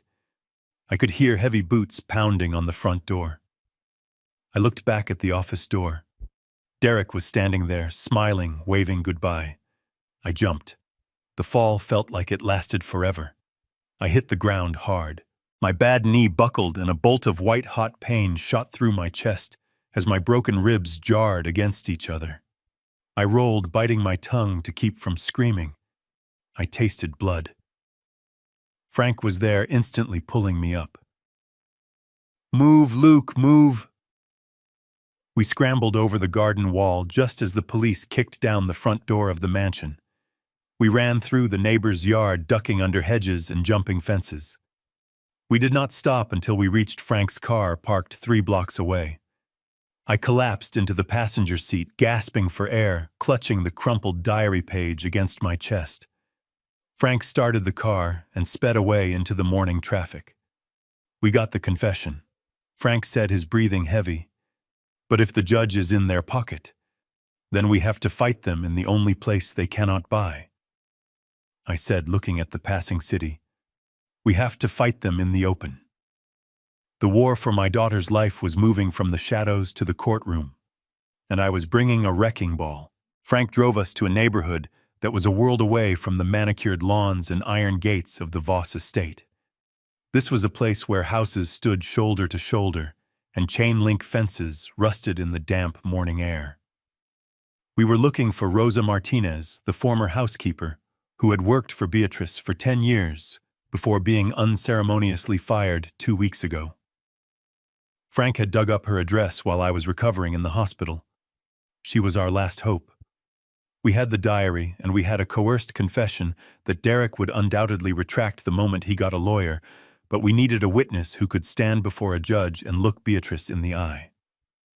My body was screaming in protest as I climbed out of the car. The jump from the 2nd floor had turned my bad knee into a swollen mess of agony, and my broken ribs felt like jagged knives every time I took a breath. but pain was a luxury I could not afford. I limped up the cracked concrete path to Rosa's small bungalow. Frank stayed a few steps behind me, his hand hovering near his jacket, keeping watch for any police tales. I knocked on the peeling paint of the front door. For a long moment, there was silence. Then I heard the sound of a deadbolt sliding back and a chain rattling. The door opened a few inches, and a dark eye peered out suspiciously. "Rosa," I said, my voice raspy. "It is Luke Harrington, Emily's father." The eye widened in recognition and then immediately filled with fear. She tried to slam the door shut, but I was ready. I jammed my work boot into the gap, gritting my teeth as the impact jarred my injured leg. "Please, Rosa," I begged, pushing against the wood. "I just need to talk to you. They are killing her. Go away, Mr. Harrington." Rosa hissed, her voice trembling. "Beatrice told me if I ever spoke to you, she would make sure I never work in this city again. She knows people at immigration. She said she would have my family deported." I pushed harder, ignoring the pain. "Beatrice is going to prison, Rosa. She cannot hurt you anymore. But I need your help to put her there. Please. For Emily. You raised her more than Beatrice ever did." The mention of Emily made her hesitate. The pressure on the door lessened. I took the opportunity to push it open gently and stepped into the small, dim living room. It smelled of bleach and cooking oil.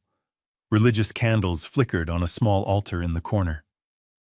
Rosa stood there in her housecoat, wringing her hands, looking like a woman trapped between her conscience and her survival. "I am not going to court," she said, shaking her head violently. "I cannot go up against the Voss family. They have money. They have power. I am just a maid. They will crush me like an insect." I sat down heavily on her worn floral sofa because my legs would no longer hold me up.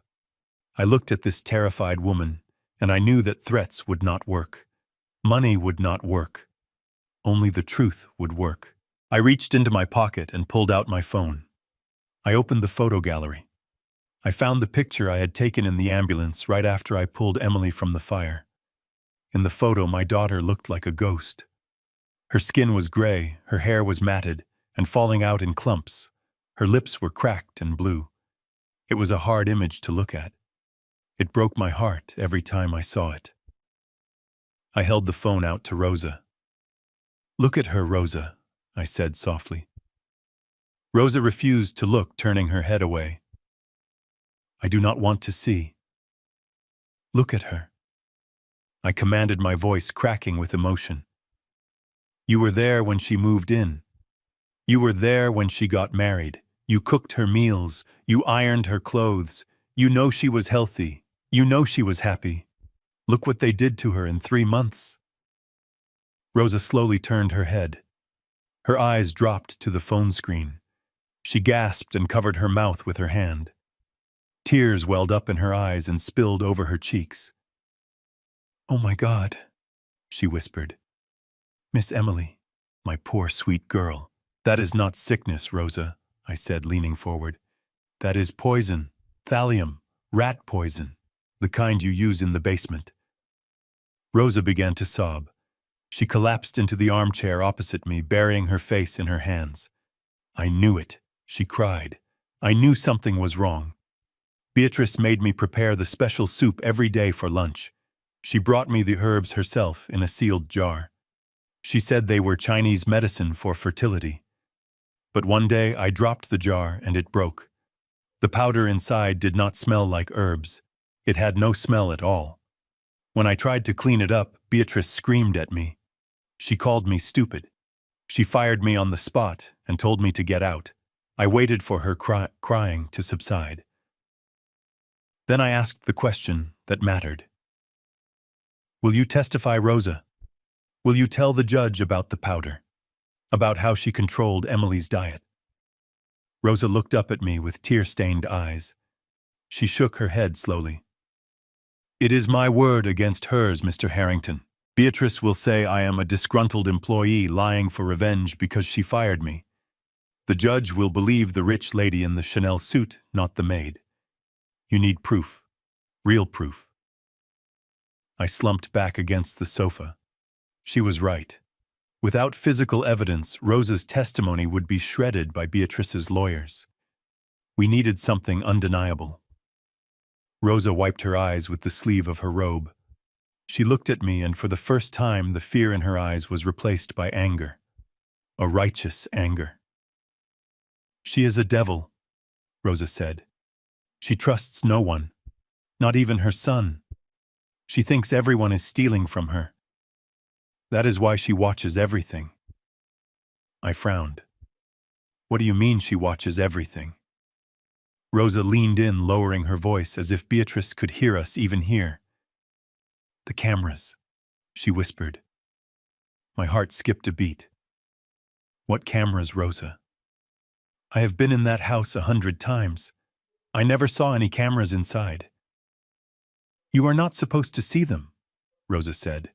"Beatrice had them installed 2 years ago after she lost a diamond earring and blamed the catering staff. She put them everywhere. In the hallways, in the living room, and in the kitchen. In the kitchen." I sat up straighter, ignoring the stabbing pain in my ribs. "Where in the kitchen?" "In the smoke detectors," Rosa said. "They are tiny pinhole cameras. She watches the staff to make sure we are not stealing food or silverware. She watches everything that happens on that island counter." The island counter. That was where the food was prepared. That was where the soup was made. If Beatrice mixed the poison into the soup on that counter, if she handed the bowl to Emily standing in that kitchen, then the cameras saw it. The cameras saw everything. "Does she record it?" I asked, my pulse racing. "Or is it just a live feed?" "It records." Rosa nodded. "I know, because once she showed me a video of me taking a break 5 minutes longer than I should have. She keeps everything. She is obsessed with control. She keeps the recordings on a server." "Where is the server, Rosa? Where does she keep the footage?" Rosa hesitated. She looked at Frank, who was standing by the door, and then back at me. "It is in the wine cellar," she said. "Behind the rack of vintage French reds. There is a false panel in the wall. It opens with a keypad. Behind it is a small room. That is where the safe is, and that is where the computer server sits. It is a closed-loop system. It is not on the internet, so hackers cannot get to it. You have to be there physically to take it." I closed my eyes. The wine cellar. Of course. Beatrice loved her wine almost as much as she loved her money. I looked at Frank. He checked his watch and his face was grim. "Luke," he said, "it is 5 in the afternoon. The court hearing is at 9 tomorrow morning. If we do not have that footage when the judge bangs his gavel, Beatrice wins. She gets custody, she gets the trust fund, and Emily disappears into Serenity Hills forever." I stood up. My knee buckled, but I caught myself on the arm of the sofa. "We have to go back," I said. Frank looked at me like I was crazy. "Go back where?" "To the mansion. Luke, the place is swarming with cops. Derek is there. Beatrice will be back from the hospital soon. It is a fortress. You can barely walk, let alone break into a high-security estate for the second time in 24 hours. I turned to Rosa. "Thank you. You just saved her life." Rosa reached out and grabbed my hand. Her grip was surprisingly strong. "Be careful, Mr. Harrington," she said. "The code for the keypad. I saw her type it in once when she was drunk and showing off her collection. It is her birthday." I nodded, committing the information to memory. I walked out of the house into the fading daylight. The sun was setting on the most violent day of my life, but the night was not going to be for sleeping. Frank started the car. "You have a plan, right?" he asked as we pulled away from the curb. "Because right now this sounds like a suicide mission."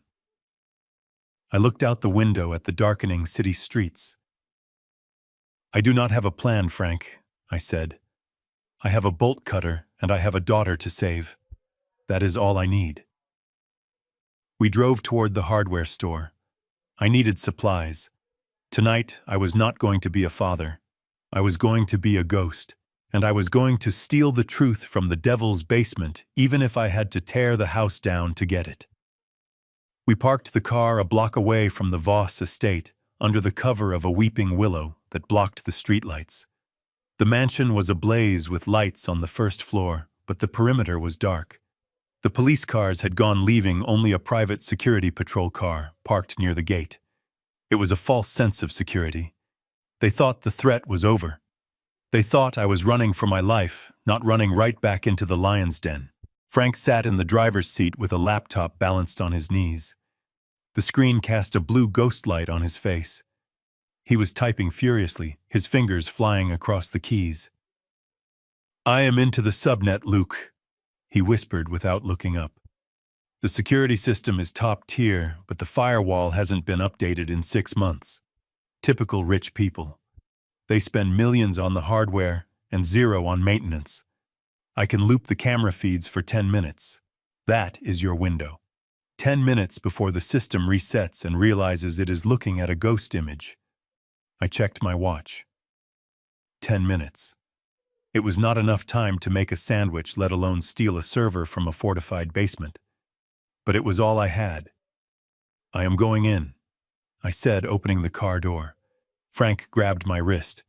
"Luke, if you get caught this time, there is no bail. No lawyer can save you. They will bury you under the jail." I looked at the mansion. They are already trying to bury my daughter, Frank. I have nothing left to lose. I slipped out into the night. I moved through the shadows of the neighbors' hedges, my work boots silent on the damp grass. My ribs burned with every breath, a constant reminder of the fall I took earlier. I reached the side of the house near the garage. The service door was there, the one Rosa had told us about. Frank's voice crackled in my earpiece. "Cameras are looped. You are invisible.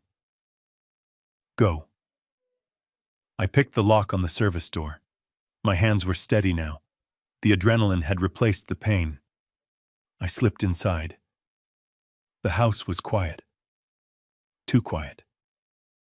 I could hear the hum of the refrigerator in the kitchen.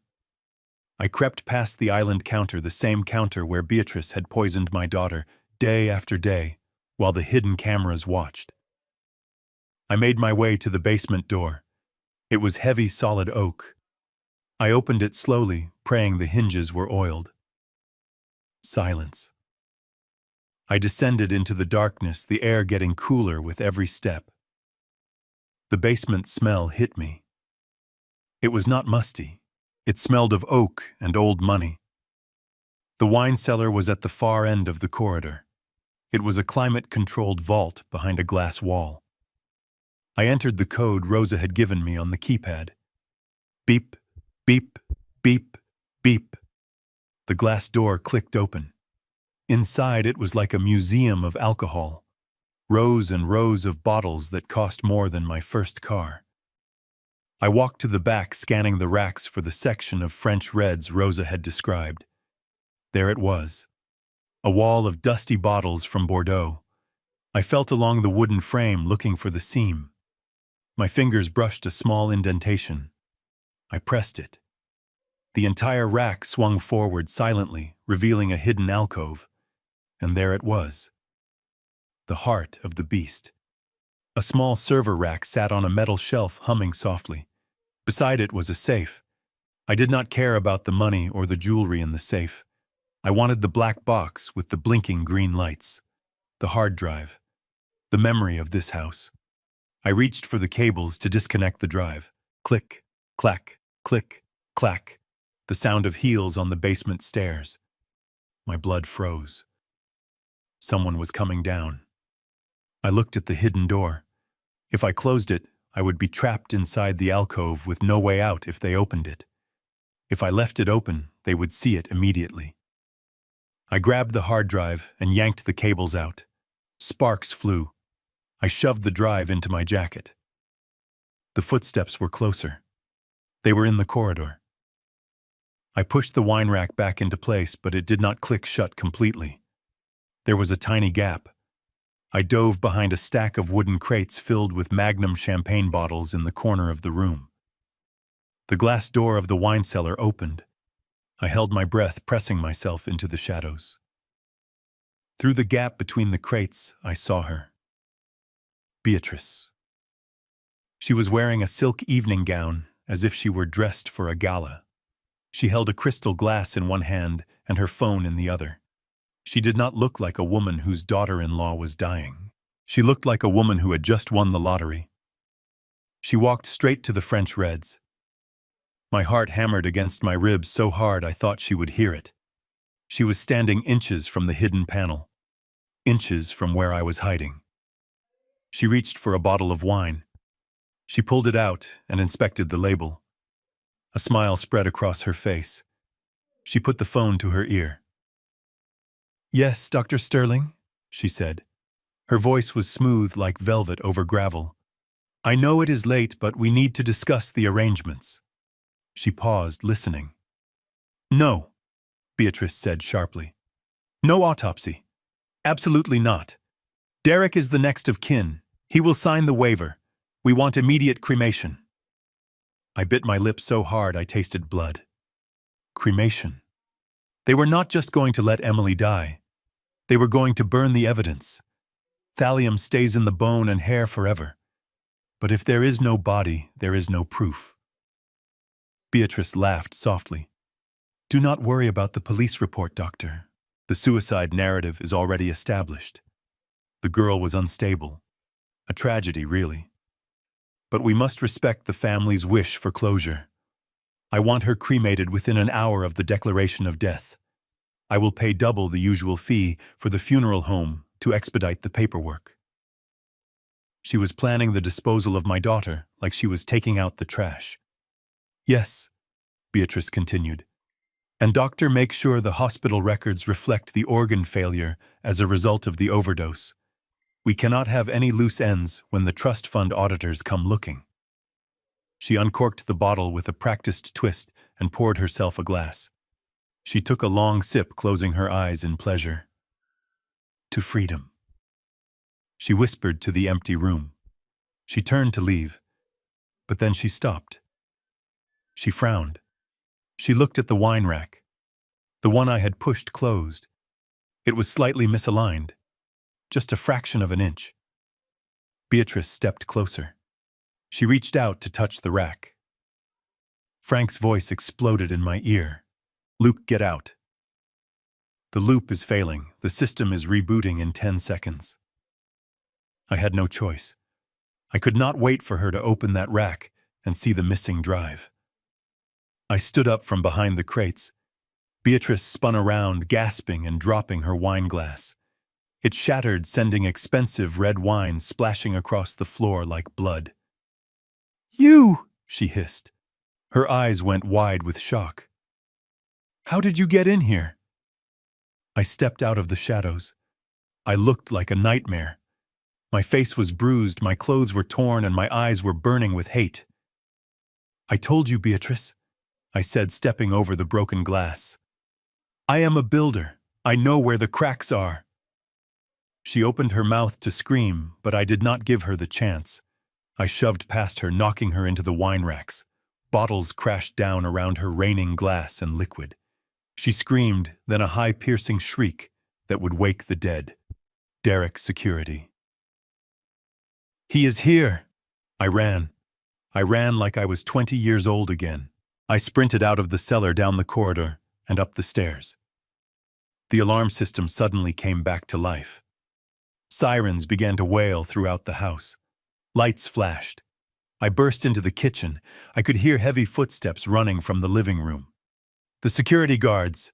"Stop right there!" a voice shouted. I did not stop. I shoulder-checked the service door, bursting out into the cold night air. "Run!" Luke Frank screamed in my ear. "Run!" I scrambled over the fence, ignoring the agony in my knee. I could hear dogs barking now. The guards had released the dogs. I sprinted through the neighbor's yard, clutching the hard drive against my chest. I could hear the panting of the dogs behind me. I saw Frank's car idling at the corner, the passenger door open. I threw myself into the car just as a German shepherd snapped at my heels. Frank floored it. The tires smoked and squealed as we peeled away, leaving the Voss estate behind in a chaotic storm of sirens and barking dogs. I slumped in the seat, gasping for air, my chest heaving. I pulled the black box out of my jacket. The green light was still blinking. "We got it," I wheezed. "We got the drive." Frank looked at me in the rearview mirror, his eyes wide. "You are crazy, Luke. You are completely insane." I looked at the hard drive. "I am not insane, Frank. I am a father. And tomorrow morning, Beatrice Voss is going to burn." The courtroom was a theater, and Beatrice Voss was the star of the show. She had not just invited her lawyers, she had invited the world. The gallery was packed shoulder to shoulder with reporters, bloggers, and socialites who had come to watch the fall of the House of Voss, or perhaps to watch the public crucifixion of a crazy old man. Cameras flashed every time someone moved despite the judge's orders. The air smelled of expensive perfume and the distinct metallic scent of blood in the water. I sat at the defendant's table next to Harrison. I wore a suit that Frank had brought me, but beneath the crisp white shirt my chest was wrapped in bandages, and my body felt like it was held together by rusty wire. I looked like a man who had lost. My face was swollen, my walk was a limp, and I kept my head down. To the world, I was the villain, the violent father who had assaulted a grieving family and caused a highway accident. Beatrice had spun the narrative so tight it was choking me. Judge Reynolds sat high on his bench looking down at me with disdain. He was a man with a face like a bulldog and a reputation that could be bought if you knew the right price. I watched him glance at Beatrice and offer a small, almost imperceptible nod. They had already decided the verdict before I even walked through the door. This was not a trial. It was a coronation for Beatrice and a burial for me. The plaintiff calls Dr. Arthur Sterling to the stand.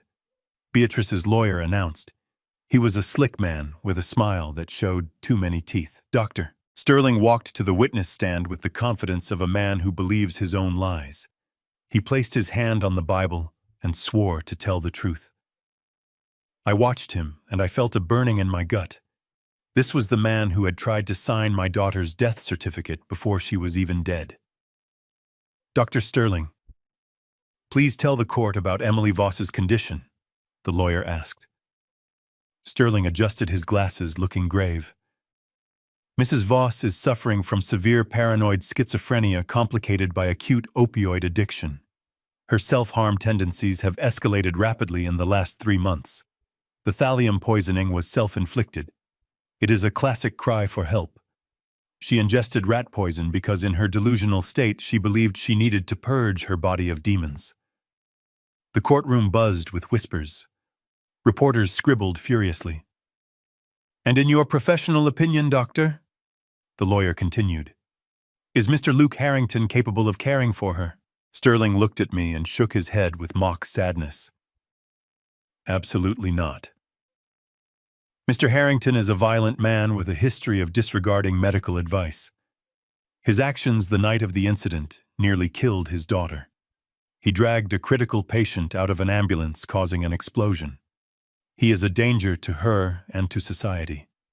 Emily needs professional, institutional care. She needs Serenity Hills." "Thank you, doctor." Harrison leaned over to me. "Stay calm, Luke. Let them pile it on. The higher they build the tower, the harder it falls." I gripped the edge of the table until my knuckles turned white. I wanted to stand up and scream. I wanted to tell them about the needle I saw the nurse use. I wanted to tell them about the look in Sterling's eyes when he realized I knew about the poison. But I stayed silent. I was the hunter now, and a hunter does not make a sound until the trap is sprung. Next to the stand came the main event, Beatrice Voss. She walked to the witness box, dabbing her eyes with a lace handkerchief. She wore a modest black dress that cost more than my truck. She looked fragile. She looked like a saint who had been pushed to her breaking point. "Mrs. Voss." Her lawyer asked, his voice soft and gentle. "Tell us about your relationship with your daughter-in-law." Beatrice sniffed and looked out at the audience, her eyes filled with tears. "I loved her like my own flesh and blood." She began, her voice trembling perfectly. "When she married Derek, I welcomed her with open arms. I knew she had struggles. Her mother passed away when she was young, and I tried to fill that void. I cooked for her. I took her to appointments. I sat by her bed when the voices in her head got too loud." She paused to wipe a tear. "And how did her father react to your help?" the lawyer asked, pointing a finger at me. Beatrice's face hardened. "He was jealous. He could not stand that Emily relied on us. He became obsessive. He started stalking us, breaking into our home. He accused me of poisoning her. Me, the woman who fed her every day." She turned to the judge and threw her hands up in a gesture of helpless despair. "Your Honor, I have spent my entire fortune trying to save that girl. We are on the brink of bankruptcy because of the medical bills, and yet this man dares to accuse me of trying to harm her. It breaks my heart. I just want to protect her. I want her to be safe in a facility where she can get the help she needs. Please do not let him take her. He will kill her."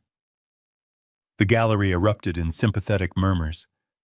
I heard someone behind me whisper, "Monster," referring to me.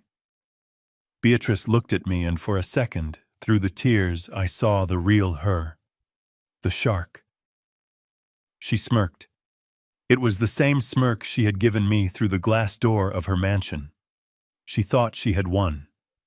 She thought the hard drive was still safe in her wine cellar, because she believed I had run away empty-handed the night before. She did not know what was in the briefcase sitting at my feet.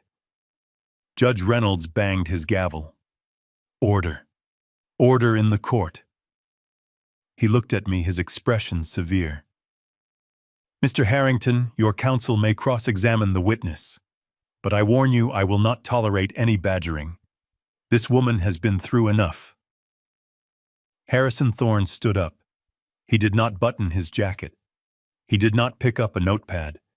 He walked slowly to the center of the room. He looked at Beatrice, who was still dabbing her eyes. He looked at the judge, who was checking his watch. And then he looked at the packed gallery. "Mrs. Voss," Harrison said, his voice booming without a microphone, "you stated that you cooked for Emily every day. Is that correct?" "Yes," Beatrice said, narrowing her eyes. "I made sure she ate healthy meals, and you stated that you treated her like your own daughter, that you would never harm her." Beatrice lifted her chin. "God as my witness, I would die for that girl." Harrison nodded slowly. He walked back to our table. He reached down and picked up a small black remote control. "Your Honor," Harrison said, turning to the judge, "the defense has no further questions for the witness.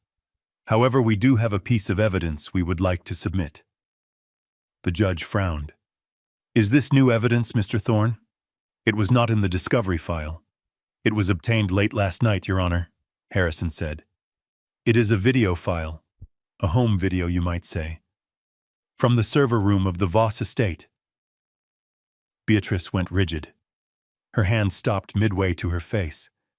The color drained from her cheeks, leaving her looking like a wax statue.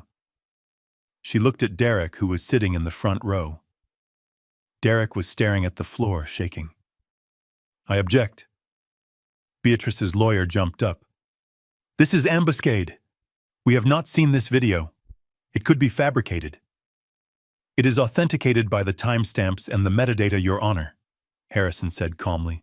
"And given the gravity of the accusations against my client, I believe the court deserves to see the truth about Mrs. Voss's cooking." The judge hesitated. He looked at Beatrice's pale face and then at the eager press corps. He knew he could not suppress this without causing a riot. "Proceed," the judge grunted. "But make it quick." Harrison pointed the remote at the large screen mounted on the wall behind the witness stand. The video playing on the massive courtroom screen was not just evidence, it was a horror movie. The courtroom had fallen into a silence so deep you could hear the hum of the projector fan. On the screen, the digital timestamp ticked forward, showing a date from 3 weeks ago. It was lunchtime in the Voss household.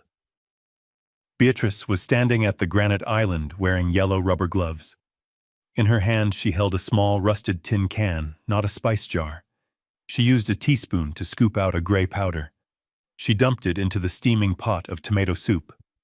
She did not just add it, she stirred it in with a rhythmic motion, humming a cheerful tune that sounded grotesque against the reality of what she was doing. Then she spoke. The microphone on the hidden smoke detector camera picked up every syllable. On the screen, Beatrice leaned over the pot and whispered, "Drink up, you miserable little leech. I hope this one burns your throat. Just die already so we can cash the check. You are taking too long to wither away." The entire courtroom gasped as one, but the video was not done. The kitchen door on the screen swung open and Derek walked in. He dipped a spoon into the pot and tasted the broth. "It is bitter, Mom," he said on the recording. Beatrice laughed on the screen. "She will not notice anything, Derek. Her brain is already mush. Just make sure she finishes the bowl." The screen went black. Harrison turned off the projector. Beatrice stood in the witness box, shaking violently. Her face had drained of all color. "It is a lie," she shrieked. "That is a deepfake. He made it with AI." But nobody was looking at me. The judge stood up, his face red with fury. He pointed at the bailiffs standing by the doors. "Take her into custody." The judge roared, "Now!" The doors to the side of the courtroom burst open. It was not just the bailiffs. It was a tactical team from the Major Crimes Unit. They had been waiting in the hallway. They swarmed the witness stand. Beatrice tried to run. She actually tried to climb over the wooden railing, her high heels scrambling on the polished wood. But 2 officers grabbed her arms. "Get your hands off me!" she screamed, kicking and spitting. "Do you know who I am? I will have your badges. I will sue this entire city." They slammed her against the wall. The sound of handcuffs ratcheting shut echoed through the room. It was the sweetest sound I had ever heard. They dragged her down the steps of the witness stand. Her hair was wild, her expensive dress was twisted, and she looked exactly like the monster she had tried to hide. Police officers moved to the front row of the gallery. Derek was sitting there, frozen in his seat. He did not try to run. He looked at the officers approaching him, and he just slumped forward, burying his head in his hands. They jerked him to his feet and cuffed him right there in front of the cameras. The arrogant smirk was gone, replaced by the terror of a man who knows his life is over. I stood up. My ribs were screaming and my leg was throbbing, but I felt weightless. I walked out from behind the defendant's table. Harrison tried to stop me, but I gently pushed his hand away. I walked until I was standing right in the aisle, where the officers were dragging Beatrice away. They stopped for a second, blocked by my presence. Beatrice looked up at me. Her eyes were wide with shock and madness.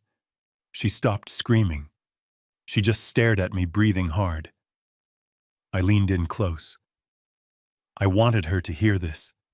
I wanted this to be the last thing she remembered before the cell door slammed shut.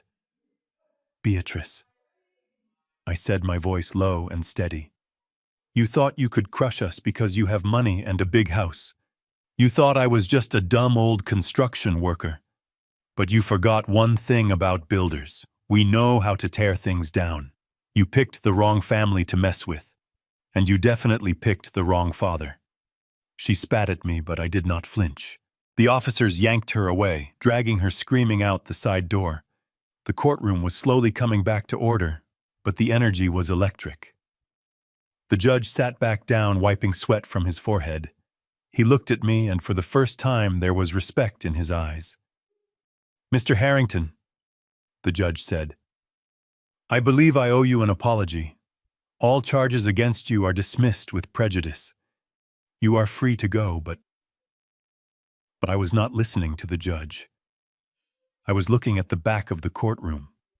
The double doors swung open again. The room fell silent once more, but this was a different kind of silence. It was a silence of reverence. A nurse walked in, pushing a wheelchair, and sitting in that chair was Emily. She looked frail. Her skin was still pale, and she wore a scarf to cover her thinning hair. She had an IV drip attached to her arm, but she was sitting up. Her eyes were clear. The fog of the poison was lifting. Harrison had arranged this. He had gotten the doctors to clear her for a brief appearance to give a victim impact statement. She wheeled herself down the center aisle. The reporters parted like the Red Sea. Everyone watched her. The girl who had survived the soup. The girl who had survived the gaslighting. She stopped the wheelchair right in front of the defense table where Derek was still being held by the police before they took him away. Derek looked up at her. He started to cry. It was a pathetic display. "Baby," he sobbed. "Please. You know I love you. She made me do it. I was scared. Please tell them. Tell them we can fix this." Emily looked at him. She did not cry. She did not scream. She looked at him with a cold detachment, like she was looking at a stranger. She raised her hand. It was shaking slightly from the nerve damage, but she pointed a finger directly at his face. "You do not love me, Derek," she said. Her voice was weak, but it carried to every corner of the room. "You watched me die. You watched me scream in pain, and you turned up the volume on the television. You held my hand while your mother poured poison down my throat." Derek shook his head. "No, Emily, please. I am your husband." Emily straightened her back. She gripped the armrests of her wheelchair. "You are not my husband," she said. "A husband protects. A husband cares. You are nothing but an executioner. And you failed." She turned her head away from him. "Take him away," she whispered. The officers hauled Derek out of the room. He was wailing, begging for forgiveness, but Emily did not look back. She looked at me. She smiled. It was a weak smile, but it was real. I rushed over and knelt beside her wheelchair, ignoring the pain in my knees. I wrapped my arms around her, burying my face in her shoulder. She smelled of hospital antiseptic, but underneath that, she smelled like my daughter. She smelled like life. "We did it, Dad," she whispered in my ear. "You came for me."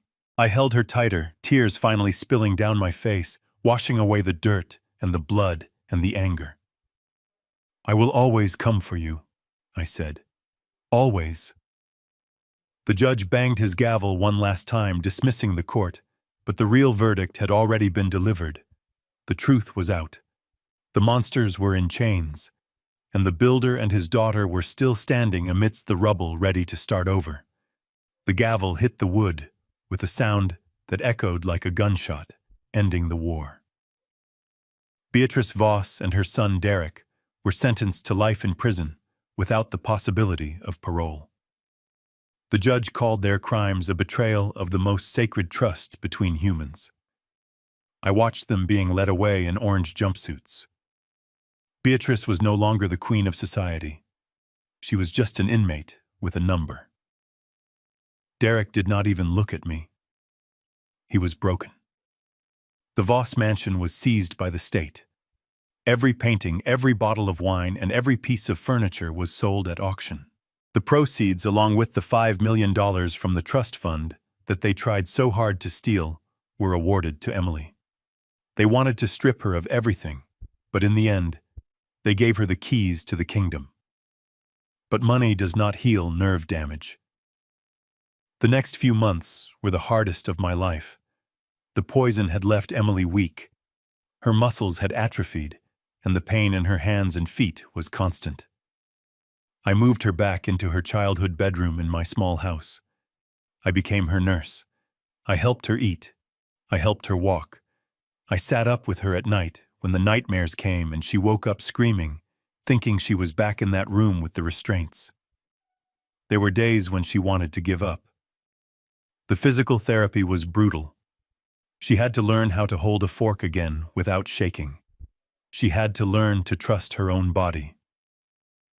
"You can do this, baby girl," I would tell her, wiping the sweat from her forehead. "We are Harringtons. We are built from steel. We do not break." And she did not break. She bent, but she did not break.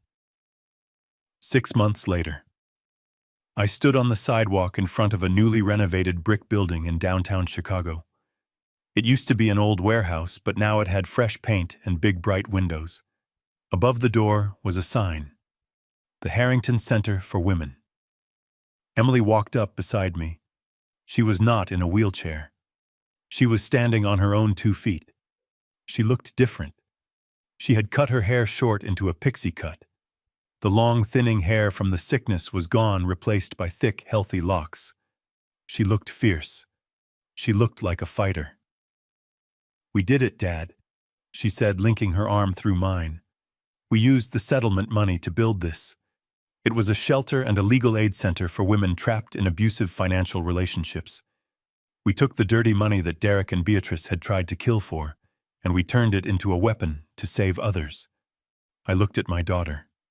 The gray color was gone from her skin. Her eyes were bright. She was not the scared girl who whispered on the phone at 2 in the morning. She was a survivor. "Let's go eat," I said, patting her hand. "I am starving." We went to a small diner around the corner. It was nothing fancy, just booths with red vinyl seats and the smell of frying onions. We ordered steaks and fries. When the food arrived, the waitress put a bottle of steak sauce on the table. Emily picked it up. She paused. For a second, I saw a shadow cross her face. The memory of the soup. The memory of the bitterness. I watched her. I did not say anything. She needed to do this. She looked at the bottle. She looked at me. And then she smiled. She poured the sauce over her steak. She cut a piece and put it in her mouth. She chewed and swallowed. "It is good," she said. It was just a dinner. 2 people eating meat and potatoes in a noisy diner. But to us it was a victory parade. It was a meal without poison. A meal without cameras watching from the ceiling. A meal without lies. It tasted like safety. It tasted like peace. I looked at her across the table, and I realized that I had not just saved her life. I had given her a new one, and she had saved me too. She gave this old builder one last project that really mattered. I put down my fork and looked out the window at the city I had helped build. The world is full of people like Beatrice and Derek. The world is full of wolves in sheep's clothing. They wear masks of kindness. They wear masks of family. They smile while they pour the poison. They think they are untouchable because they have money and status. They think they can crush the weak. But they forget one thing. They forget about the fathers. A father's love does not wear a mask. It does not hide. It stands in the rain. It breaks down doors. It drives through fire. A father's love is not a gentle thing. It is a sledgehammer. And when it swings, it shatters every lie, every scheme, and every wall they try to build around our children. I am Lucas Harrington.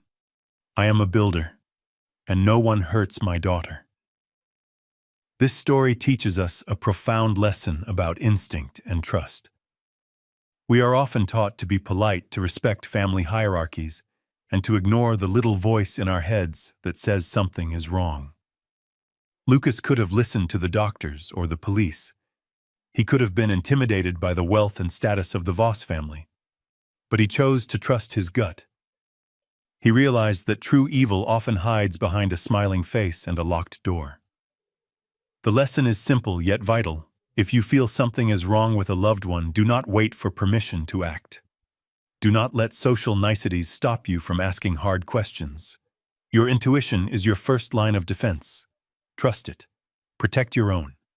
Because sometimes you are the only one who sees the truth. If this story kept you on the edge of your seat and made you want to hug your loved ones a little tighter, please hit the like button and subscribe to the channel. Share this video with someone who needs to hear it, because you never know who might need the courage to fight for their family. And tell me in the comments below. Have you ever had a gut feeling that saved you from a bad situation? I want to hear your story. Stay safe out there, and I will see you in the next video.